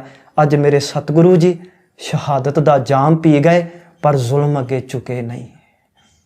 ਵਾਹਿਗੁਰੂ। ਸ਼ਹਾਦਤ ਬੜੀ ਰੌਂਗਟੇ ਖੜੇ ਕਰਨ ਵਾਲੀ ਸੀ। ਸੰਗਤ ਜੀ ਐਡੀ ਵੱਡੀ ਸ਼ਹਾਦਤ ਦੇ ਬਾਰੇ ਸੁਣ ਕੇ ਆਪਣੇ ਰੋਮ ਰੋਮ ਖੜੇ ਹੋ ਜਾਂਦੇ ਨੇ, ਤੇ ਕਿਤੇ ਅਚਾਨਕ ਆਪਣੇ ਪੈਰ ਦੇ ਵਿੱਚ ਕੰਡਾ ਵੀ ਲੱਗ ਜੇ ਤੇ ਆਪਾਂ ਭੱਜਦੇ ਹਾਂ ਸਿਆਣਿਆਂ ਵੱਲ। ਕੋਈ ਮਾੜੀ ਜੀ ਗੱਲ ਕਰੇ, ਦੁੱਖ ਦੀ ਚੱਲਦੀ ਹੋਵੇ ਤਾਂ ਵੀ ਆਪਾਂ ਭੱਜ ਭੱਜ ਕੇ ਸਿਆਣਿਆਂ ਵੱਲ ਜਾਂਦੇ ਹਾਂ। ਆਪਾਂ ਆਪਦੇ ਗੁਰੂਆਂ ਦੇ ਇਤਿਹਾਸ ਤੋਂ ਮੁਨਕਰ ਹੋ ਕੇ, ਗੁਰਬਾਣੀ ਤੋਂ ਮੁਨਕਰ ਹੋ ਕੇ, ਸਭ ਕੁਝ ਛੱਡ ਕੇ ਤੇ ਸਾਡੇ ਆਹ ਹਾਲਾਤ ਹੋ ਗਏ ਨੇ। ਆਪਣੇ ਗੁਰੂਆਂ ਦੀਆਂ, ਆਪਣੇ ਮਹਾਂਪੁਰਸ਼ਾਂ ਦੀਆਂ ਕੁਰਬਾਨੀਆਂ ਨੂੰ ਜੇ ਯਾਦ ਰੱਖਾਂਗੇ ਤੇ ਨਿੱਕੀਆਂ ਮੋਟੀਆਂ ਔਕੜਾਂ ਵੀ ਸਾਨੂੰ ਕੁਝ ਨਹੀਂ ਕਰ ਸਕਦੀਆਂ ਗੀਆਂ। ਸਮਾਂ ਬਹੁਤ ਆ। ਇੱਕ ਸਵਾਲ ਹੈ ਭਾਈ ਸਾਹਿਬ ਕਿ ਜਲਦੀ ਜਲਦੀ ਉਸ ਦਾ ਉੱਤਰ ਦੇ ਕੇ ਤੇ ਆਪਾਂ ਸਮਾਪਤੀ ਵੱਲ ਵਧਾਂਗੇ ਕਿ ਸ਼ਹੀਦੀਆਂ ਸਿੱਖ ਕੌਮ ਦੇ ਵਿੱਚ ਬਹੁਤ ਹੋਈਆਂ, ਮਹਾਨ ਕੁਰਬਾਨੀਆਂ, ਜਿਵੇਂ ਹੁਣ ਤੁਸੀਂ ਸਾਰਾ ਬਿਆਨ ਕੀਤਾ, ਬਹੁਤ ਵੱਡੀਆਂ ਕੁਰਬਾਨੀਆਂ ਨੇ। ਸ਼ਹੀਦਾਂ ਦੀ ਲਿਸਟ ਬਹੁਤ ਲੰਮੀ ਹੈ ਸਿੱਖ ਧਰਮ ਦੇ ਵਿੱਚ। ਪਰ ਇੱਕ ਯਹੂਦੀ ਕੌਮ ਹੋਈ ਹੈ ਦੇਸ਼ ਦੇ ਵਿੱਚ ਕਿ ਕੁਰਬਾਨੀਆਂ ਅੰਕੜਿਆਂ ਦੇ ਹਿਸਾਬ ਨਾਲ ਸਿੱਖਾਂ ਨਾਲੋਂ ਜ਼ਿਆਦੀਆਂ ਯਹੂਦੀਆਂ ਦੀਆਂ ਕੁਰਬਾਨੀਆਂ ਨੇ। ਪਰ ਫਿਰ ਵੀ ਆਪਾਂ ਆਪਣੀ ਕੌਮ ਦੀਆਂ ਸ਼ਹੀਦੀਆਂ ਨੂੰ ਬੜੇ ਮਾਣ ਨਾਲ ਵੇਖਦੇ ਹਾਂ। ਥੋੜ੍ਹਾ ਜਿਹਾ ਸੰਖੇਪ ਦੇ ਵਿੱਚ ਇਹਦੇ ਬਾਰੇ ਵੀ ਚਾਨਣਾ ਪਾਓ ਸੰਗਤ ਨੂੰ। ਸੰਗਤ ਜੀ, ਭਾਈ ਸਾਹਿਬ ਨੇ ਇਹ ਗੱਲ ਤਾਂ ਬਿਲਕੁਲ ਸੱਚ ਕਹੀ ਆ ਕਿ ਅੰਕੜਿਆਂ ਦੇ ਮੁਤਾਬਕ ਯਹੂਦੀਆਂ ਦੀਆਂ ਸ਼ਹਾਦਤਾਂ ਜ਼ਿਆਦੀਆਂ ਨੇ। ਪੂਰੀ ਦੁਨੀਆ ਦੇ ਵਿੱਚ ਸ਼ਹਾਦਤਾਂ ਦੀ ਜਿਹੜੀ ਗਿਣਤੀ ਅਸੀਂ ਦੂਸਰੇ ਨੰਬਰ ਦੇ ਵਿੱਚ ਆਉਂਦੇ। ਉਹਦਾ ਕਾਰਨ ਹੈ ਵੀ ਯਹੂਦੀਆਂ ਦਾ ਧਰਮ ਬਹੁਤ ਪੁਰਾਣਾ ਹੈ, ਤਾਂ ਉਹ ਸਾਰੇ ਅੰਕੜੇ ਉਸ ਸਮੇਂ ਤੋਂ ਲੈ ਕੇ ਨੇ। ਤੇ ਸਾਡੀ ਜਿਹੜੀ ਕੌਮ ਦੇ ਅੰਕੜੇ ਬੜੇ ਸਮੇਂ ਬਾਅਦ ਤੋਂ ਸ਼ੁਰੂ ਹੋਏ। ਇੱਕ ਤਾਂ ਇਹ ਕਾਰਨ। ਦੂਸਰੀ ਗੱਲ ਮੈਂ ਇਹ ਵੀ ਬੇਨਤੀ ਕਰਾਂ ਵੀ ਸ਼ਹੀਦ ਕਿਸੇ ਵੀ ਕੌਮ ਦਾ ਹੋਵੇ ਸਾਰੇ ਹੀ ਮੁਬਾਰਕ ਨੇ, ਸਾਰਿਆਂ ਨੂੰ ਸਜਦਾ ਹੈ, ਸਾਰਿਆਂ ਨੂੰ ਸਲਾਮ ਹੈ। ਪਰ ਇੱਕ ਗੱਲ ਜਿਹਦੇ ਕਰਕੇ ਅਸੀਂ ਆਪਣੇ ਸ਼ਹੀਦਾਂ ਤੇ ਮਾਣ ਕਰਦੇ ਹਾਂ ਉਹ ਇਹ ਕਿ ਸ਼ਹਾਦਤਾਂ ਭਾਵੇਂ ਦੂਸਰੀਆਂ ਕੌਮਾਂ 'ਚ ਵੀ ਹੋਈਆਂ ਨੇ, ਪਰ ਜ਼ਿਆਦਾਤਰ ਇਤਿਹਾਸਕ ਹਵਾਲਿਆਂ ਮੁਤਾਬਕ ਇਹ ਮਿਲਦਾ ਹੈ ਕਿ ਉਹਨਾਂ ਨੂੰ ਕੋਈ ਚੁਆਇਸ ਨਹੀਂ ਦਿੱਤੀ ਗਈ। ਬਸ ਹਾਕਮਾਂ ਵੱਲੋਂ ਤੈਅ ਕਰ ਦਿੱਤਾ ਗਿਆ ਵੀ ਮਾਰਨਾ ਹੈ ਤੇ ਬਸ ਮਾਰਨਾ ਹੈ ਤੇ ਸ਼ਹੀਦ ਕਰ ਦਿੱਤਾ ਜਾਂਦਾ ਸੀ। ਉਹਨਾਂ ਨੂੰ ਕੋਈ ਆਪਸ਼ਨ ਨਹੀਂ ਸੀ ਮਿਲਦੀ ਬਚਣ ਦੀ। ਪਰ ਅਸੀਂ ਮਾਣ ਨਾਲ ਇਸ ਕਰਕੇ ਦੇਖਦੇ ਹਾਂ ਕਿ ਜਿੰਨੇ ਵੀ ਗੁਰੂ ਸਾਹਿਬਾਨਾਂ ਨੂੰ ਸ਼ਹੀਦ ਕੀਤਾ ਗਿਆ ਹੈ, ਜਿੰਨੇ ਵੀ ਸਿੱਖ ਸ਼ਹੀਦ ਹੋਏ ਨੇ, ਜਿੰਨੇ ਵੀ ਸਿੱਖ ਬੱਚੇ ਸ਼ਹੀਦ ਹੋਏ ਨੇ, ਉਹਨਾਂ ਅੱਗੇ ਲਾਲਚ ਵੀ ਦਿੱਤੇ ਗਏ, ਆਪਸ਼ਨਸ ਵੀ ਰੱਖੀਆਂ ਗਈਆਂ, ਪਰ ਸਿੱਖਾਂ ਨੇ ਸਾਰੇ ਲਾਲਚਾਂ ਦਾ ਤਿਆਗ ਕਰ ਦਿੱਤਾ। ਹਰ ਮੌਕਾ ਮਿਲਿਆ ਜ਼ਿੰਦਗੀ ਜਿਉਣ ਦਾ, ਪਦਾਰਥਾਂ ਦੇ ਲਾਲਚ ਦਿੱਤੇ ਗਏ, ਪਰ ਸਾਰੀਆਂ ਆਪਸ਼ਨ ਛੱਡ ਕੇ ਫਿਰ ਵੀ ਸਿੱਖਾਂ ਨੇ, ਗੁਰੂ ਸਾਹਿਬਾਨਾਂ ਨੇ ਮੌਤ ਕਬੂਲੀ, ਪਰ ਲਾਲਚ ਤੇ ਡਰ ਅੱਗੇ ਝੁਕੇ ਨਹੀਂ। ਇਤਿਹਾਸ ਤਾਂ ਇੱਥੋਂ ਤੱਕ ਦੱਸਦਾ ਹੈ ਛੋਟੇ ਛੋਟੇ ਬੱਚਿਆਂ ਨੂੰ ਵੀ ਲਾਲਚ ਦਿੱਤੇ ਗਏ, ਇਹ ਆਪਸ਼ਨਸ ਦਿੱਤੀਆਂ ਗਈਆਂ, ਪਰ ਲਾਲਚ ਛੱਡ ਕੇ ਉਹਨਾਂ ਛੋਟੇ ਬੱਚਿਆਂ, ਛੋਟੇ ਸਾਹਿਬਜ਼ਾਦਿਆਂ ਨੇ ਵੀ ਸ਼ਹਾਦਤ ਕਬੂਲੀ, ਪਰ ਉਹਨਾਂ ਵਕਤ ਦੇ ਜ਼ਾਲਮ ਸਰਕਾਰਾਂ ਅੱਗੇ ਝੁਕੇ ਨਹੀਂ। ਤੋ ਇਸ ਕਰਕੇ ਅਸੀਂ ਮਾਣ ਨਾਲ ਦੇਖਦੇ ਹਾਂ, ਭਾਵੇਂ ਯਹੂਦੀਆਂ ਨਾਲੋਂ ਅੰਕੜੇ ਥੋੜੇ ਨੇ, ਸ਼ਹਾਦਤਾਂ ਉਹਨਾਂ ਦੀਆਂ ਵੀ ਮੁਬਾਰਕ ਨੇ, ਪਰ ਅਸੀਂ ਇਸ ਕਰਕੇ ਮਾਣ ਨਾਲ ਦੇਖਦੇ ਹਾਂ ਕਿ ਸਾਨੂੰ ਆਪਸ਼ਨਸ ਵੀ ਮਿਲੀਆਂ, ਪਰ ਫਿਰ ਵੀ ਸ਼ਹਾਦਤ ਦਾ ਰਸਤਾ ਚੁਣਿਆ। ਦੂਜੀ ਗੱਲ ਮੈਂ ਥੋੜੇ ਜਿਹੇ ਸ਼ਬਦਾਂ ਦੇ ਵਿੱਚ ਇਹ ਗੱਲ ਕਵਾਂ, ਪ੍ਰਿੰਸੀਪਲ ਸਾਹਿਬ ਸਿੰਘ ਨੇ ਬੜੀ ਸੋਹਣੀ ਗੱਲ ਲਿਖੀ ਆ। ਉਹ ਕਹਿੰਦੇ ਭਾਵੇਂ ਸ਼ਹੀਦ ਕੀਤਾ ਗਿਆ, ਭਾਵੇਂ ਕਸ਼ਟ ਦਿੱਤੇ ਗਏ, ਪਰ ਉਹਨਾਂ ਨੇ ਕੁਝ ਹਵਾਲੇ ਦਿੱਤੇ ਇਤਿਹਾਸ ਦੇ। ਇਹ ਇੱਕ ਨਮਰੂਦ ਬਾਦਸ਼ਾਹ ਹੋਇਆ ਜੀ, ਉਹਦੇ ਸਮੇਂ ਇੱਕ ਬੜਾ ਪਰਮਾਤਮਾ ਦਾ ਭਗਤ ਹੋਇਆ ਹਜ਼ਰਤ ਇਬਰਾਹਿਮ। ਕਹਿੰਦੇ ਨੇ ਉਸ ਵਕਤ ਦੇ ਰਾਜੇ ਨੇ ਹਜ਼ਰਤ ਇਬਰਾਹਿਮ ਨੂੰ ਵੀ ਇੱਕ ਕਸ਼ਟ ਦਿੱਤਾ, ਉਹਨੂੰ ਵੀ ਇਹ ਚੈਲੰਜ ਕੀਤਾ ਵੀ ਜੇ ਤੂੰ ਇੰਨਾ ਹੀ ਆਪਣੇ ਆਪ ਨੂੰ ਪਰਮਾਤਮਾ ਦਾ ਪ੍ਰੇਮੀ, ਪਰਮਾਤਮਾ ਦਾ ਭਗਤ ਦੱਸਦਾ ਹੈ, ਫਿਰ ਪ੍ਰੀਖਿਆ ਦੇ। ਪ੍ਰੀਖਿਆ ਪਾਈ ਗਈ ਕਿ ਜਲਦੇ ਹੋਏ ਅੰਗਾਰੇ ਰੱਖੇ ਗਏ ਤੇ ਕਿਹਾ ਵੀ ਤੂੰ ਜਲਦੇ ਹੋਏ ਅੰਗਾਰਿਆਂ ਤੇ ਚੱਲਣਾ ਹੈ। ਹੁਣ ਜਦੋਂ ਉਹ ਅੰਗਾਰਿਆਂ ਤੇ ਚੱਲਣ ਲੱਗਾ, ਜਲਦੇ ਹੋਏ ਕੋਲਿਆਂ ਤੇ ਚੱਲਣ ਲੱਗਾ, ਤੇ ਉਹ ਹਜ਼ਰਤ ਇਬਰਾਹਿਮ ਪਰਮਾਤਮਾ ਅੱਗੇ ਹੱਥ ਜੋੜ ਕੇ ਬੇਨਤੀ ਕਰਦਾ ਹੈ, ਪਰਮਾਤਮਾ ਕਿਰਪਾ ਕਰੋ ਆਪਣੇ ਬੱਚੇ ਦੀ ਲਾਜ ਰੱਖੋ। ਤੇ ਪਰਮਾਤਮਾ ਨੇ ਲਾਜ ਇਹ ਰੱਖੀ ਕਿ ਉਹ ਜਲਦੇ ਅੰਗਾਰੇ ਫੁੱਲ ਬਣ ਗਏ। ਚਲੋ ਇੱਕ ਇਤਿਹਾਸਕ ਹਵਾਲਾ ਹੈ, ਇਹਨੂੰ ਇਹਦੇ ਤੋਂ ਸਿਰਫ ਆਪਾਂ ਤੱਤ ਲੈਣਾ ਹੈ। ਫੁੱਲ ਬਣੇ ਤੇ ਉਹ ਹਜ਼ਰਤ ਉਹਨਾਂ ਫੁੱਲਾਂ ਤੇ ਚੱਲ ਪੈਂਦਾ ਹੈ। ਭਾਵੇਂ ਕਿ ਉਹ ਚੱਲ ਗਿਆ, ਪਰ ਇਤਿਹਾਸ ਦੇ ਵਿੱਚ ਸਵਾਲ ਤਾਂ ਖੜਾ ਰਹਿ ਗਿਆ ਨਾ ਵੀ ਜੇ ਉਹ ਕੋਲੇ ਫੁੱਲ ਨਾ ਬਣਦੇ, ਕੀ ਫਿਰ ਵੀ ਉਹ ਹਜ਼ਰਤ ਇਬਰਾਹਿਮ ਉਹਦੇ ਤੇ ਚੱਲਦਾ? ਚਲੋ ਭਾਵੇਂ ਬੜਾ ਜੁੜਿਆ ਹੋਵੇ, ਹੋ ਸਕਦਾ ਚੱਲ ਵੀ ਜਾਂਦਾ, ਪਰ ਸਵਾਲ ਤਾਂ ਖੜਾ ਰਹਿ ਗਿਆ। ਇਸੇ ਤਰ੍ਹਾਂ ਪ੍ਰਿੰਸੀਪਲ ਸਾਹਿਬ ਸਿੰਘ ਨੇ ਇੱਕ ਹੋਰ ਹਵਾਲਾ ਦਿੱਤਾ ਹੈ, ਹਵਾਲੇ ਬੜੇ ਦਿੱਤੇ, ਮੈਂ ਸਿਰਫ ਇੱਕ ਹੋਰ ਸਾਂਝਾ ਕਰਨਾ ਹੈ। ਹਰਨਾਕਸ ਤੇ ਪ੍ਰਹਿਲਾਦ ਦੀ ਸਾਖੀ ਸੁਣਦੇ ਹਾਂ। ਹਰਨਾਕਸ ਨੇ ਇਹ ਹੁਕਮ ਕੀਤਾ ਕਿ ਪ੍ਰਹਿਲਾਦ ਤਪਦੇ ਹੋਏ ਥੰਮ ਨੂੰ ਜੱਫਾ ਪਾਵੇ, ਤੇ ਕਹਿੰਦੇ ਨੇ ਪ੍ਰਹਿਲਾਦ ਨੇ ਇਹ ਦੇਖਿਆ ਕਿ ਤਪਦੇ ਹੋਏ ਥੰਮ ਤੇ ਇੱਕ ਕੀੜੀ ਚੱਲ ਰਹੀ ਹੈ, ਤੇ ਮਨ ਦੇ ਵਿੱਚ ਵਿਚਾਰ ਆਈ ਜੇ ਪਰਮਾਤਮਾ ਇੰਨੀ ਗਰਮ ਜਗ੍ਹਾ ਤੇ ਕੀੜੀ ਨੂੰ ਰੱਖ ਸਕਦਾ ਹੈ ਤਾਂ ਮੈਨੂੰ ਵੀ ਰੱਖੇਗਾ। ਤੇ ਇਹ ਵੇਖ ਕੇ ਉਹਨੇ ਜੱਫਾ ਪਾ ਲਿਆ। ਪਰ ਪ੍ਰਿੰਸੀਪਲ ਸਾਹਿਬ ਸਿੰਘ ਲਿਖਦੇ ਨੇ ਭਾਵੇਂ ਉਹ ਭਗਤ ਬਹੁਤ ਜੁੜਿਆ ਹੈ, ਹੋ ਸਕਦਾ ਨਾ ਦੇਖ ਕੇ ਵੀ ਜੱਫਾ ਪਾ ਲੈਂਦਾ, ਪਰ ਇਤਿਹਾਸ ਦੇ ਵਿੱਚ ਸਵਾਲ ਤਾਂ ਖੜਾ ਰਹਿ ਗਿਆ ਨਾ ਵੀ ਜੇ ਕੀੜੀ ਨਾ ਦੇਖਦਾ, ਕੀੜੀ ਨਾ ਚੱਲਦੀ, ਕੀ ਫਿਰ ਵੀ ਜੱਫਾ ਪਾਉਂਦਾ? ਸਵਾਲ ਖੜਾ ਰਹਿ ਗਿਆ। ਪਰ ਹੁਣ ਗੁਰੂ ਅਰਜਨ ਸਾਹਿਬ ਜੀ ਦੀ ਗੱਲ ਕਰੀਏ, ਸਿੱਖਾਂ ਦੀਆਂ ਸ਼ਹਾਦਤਾਂ ਦੀ ਗੱਲ ਕਰੀਏ, ਸਤਿਗੁਰੂ ਚਾਹੁੰਦੇ ਤੇ ਤਵੀਆਂ ਵੀ ਠੰਡੀਆਂ ਕਰ ਸਕਦੇ ਸੀ, ਪਰ ਆਪ ਜੀ ਨੇ ਐਸਾ ਕੁਝ ਨਹੀਂ ਕੀਤਾ। ਨਾ ਤਵੀ ਠੰਡੀ ਹੋਈ, ਨਾ ਉਬਲਦਾ ਪਾਣੀ ਠੰਡਾ ਹੋਇਆ, ਪਰ ਉਸ ਤਪਦੀ ਇਸ ਮੌਸਮ ਦੇ ਵਿੱਚ ਤੇ ਇਸ ਤਪਸ਼ ਦੇ ਉੱਤੇ ਬੈਠ ਕੇ ਵੀ ਮੇਰੇ ਸਤਿਗੁਰੂ ਨੇ ਸੀ ਨਹੀਂ ਕੀਤੀ। ਇਸ ਕਰਕੇ ਅਸੀਂ ਇਹਨਾਂ ਸ਼ਹਾਦਤਾਂ ਨੂੰ ਬੜੇ ਮਾਣ ਨਾਲ ਦੇਖਦੇ ਹਾਂ ਜੀ। ਭਾਈ ਸਾਹਿਬ, ਅੱਜ ਸ਼ਹੀਦੀਆਂ ਦਾ ਸਮਾਂ ਚੱਲ ਰਿਹਾ ਹੈ ਤੇ ਸਿੱਖ ਕੌਮ ਨੂੰ ਗੁਰੂ ਅਰਜਨ ਦੇਵ ਜੀ ਦੀ ਸ਼ਹੀਦੀ ਤੋਂ ਕੀ ਸੇਧ ਲੈਣੀ ਚਾਹੀਦੀ ਹੈ? ਤੁਹਾਡੇ ਇਸ ਸਵਾਲ ਤੋਂ ਨਾ ਜੀ ਮੈਨੂੰ ਪ੍ਰਿੰਸੀਪਲ ਸਤਬੀਰ ਸਿੰਘ ਦੀ ਭੂਮਿਕਾ ਯਾਦ ਆ ਗਈ। ਪ੍ਰਤੱਖ ਹਰ ਉਹਨਾਂ ਨੇ ਗੁਰੂ ਅਰਜਨ ਸਾਹਿਬ ਜੀ ਦੇ ਸੰਬੰਧ 'ਚ ਪੁਸਤਕ ਲਿਖੀ, ਬੜੇ ਸੋਹਣੇ ਸ਼ਬਦ ਵਰਤੇ ਨੇ। ਉਹ ਸ਼ਬਦ ਮੈਂ ਸੰਗਤ ਨੂੰ ਇਨ ਬਿਨ ਤੁਹਾਡੇ ਸਾਹਮਣੇ ਰੱਖਾਂਗਾ। ਸੰਗਤ ਜੀ, ਉਹ ਰਾਈਟਰ ਲਿਖਦਾ ਵੀ ਉਸ ਵਕਤ ਕਿਹੜੀ ਚੀਜ਼ ਤਪ ਨਹੀਂ ਸੀ ਰਹੀ। ਤੁਸੀਂ ਦੇਖੋ, ਜਹਾਂਗੀਰ ਤਪ ਰਿਹਾ ਹੈ, ਪ੍ਰਿਥੀ ਚੰਦ ਤਪ ਰਿਹਾ ਹੈ, ਭਰਜਾਈ ਕਰਮੋਂ ਤਪ ਰਹੀ ਹੈ, ਚੰਦੂ ਤਪ ਰਿਹਾ ਹੈ, ਮੁਰਤਜ਼ਾ ਖਾਂ ਤਪ ਰਿਹਾ ਹੈ, ਅਹਿਮਦ ਸਰਹੰਦੀ ਤਪ ਰਿਹਾ ਹੈ, ਸੁਲਹੀ ਤਪ ਰਿਹਾ ਹੈ, ਸੁਲਭੀ ਤਪ ਰਿਹਾ ਹੈ, ਮੌਸਮ ਤਪ ਰਿਹਾ ਹੈ, ਰੁੱਤ ਤਪ ਰਹੀ ਹੈ, ਹਵਾ ਤਪ ਰਹੀ ਹੈ, ਤਵੀ ਤਪ ਰਹੀ ਹੈ, ਦੇਗ ਤਪ ਰਹੀ ਹੈ, ਉਬਲਦਾ ਪਾਣੀ ਤਪ ਰਿਹਾ ਹੈ, ਰੇਤਾ ਤਪ ਰਹੀ ਹੈ, ਕੜਛੇ ਤਪ ਰਹੇ ਨੇ, ਧਰਤੀ ਤਪ ਰਹੀ ਹੈ। ਔਰ ਇਸ ਤਪਦੀ ਦੁਨੀਆ ਦੇ ਵਿੱਚ ਜੇ ਕੋਈ ਠੰਡ ਦਾ ਘਰ ਹੈ ਤਾਂ ਧੰਨ ਗੁਰੂ ਅਰਜਨ ਸਾਹਿਬ ਮਹਾਰਾਜ। ਤਪ ਦੇ ਹਾਲਾਤਾਂ ਦੇ ਵਿੱਚ ਵੀ ਸਬਰ ਕਿਵੇਂ ਕਰਨਾ ਹੈ, ਅੰਦਰੋਂ ਠੰਡੇ ਕਿਵੇਂ ਰਹਿਣਾ ਹੈ, ਇਹ ਅਸੀਂ ਗੁਰੂ ਅਰਜਨ ਸਾਹਿਬ ਜੀ ਤੋਂ ਸਿੱਖਣਾ ਹੈ। ਸਾਡੇ ਜ਼ਿੰਦਗੀ ਦਾ ਨਿਰਵਾਹ ਕਰਦੇ ਹਾਂ, ਬੜੀਆਂ ਮੁਸ਼ਕਲਾਂ ਆਉਂਦੀਆਂ ਨੇ, ਸੁੱਖ ਵੀ ਆਉਂਦੇ ਨੇ, ਅਸੀਂ ਇਸ ਸ਼ਹਾਦਤ ਤੋਂ ਇਹ ਸਿੱਖਣਾ ਹੈ, ਹਾਲਾਤ ਕੋਈ ਵੀ ਹੋਵੇ ਹਰ ਹਾਲਾਤਾਂ ਦੇ ਵਿੱਚ ਅਸੀਂ ਸਬਰ ਦੇ ਵਿੱਚ ਕਿਵੇਂ ਰਹਿਣਾ, ਨਿਮਰਤਾ ਦੇ ਵਿੱਚ ਕਿਵੇਂ ਰਹਿਣਾ ਹੈ।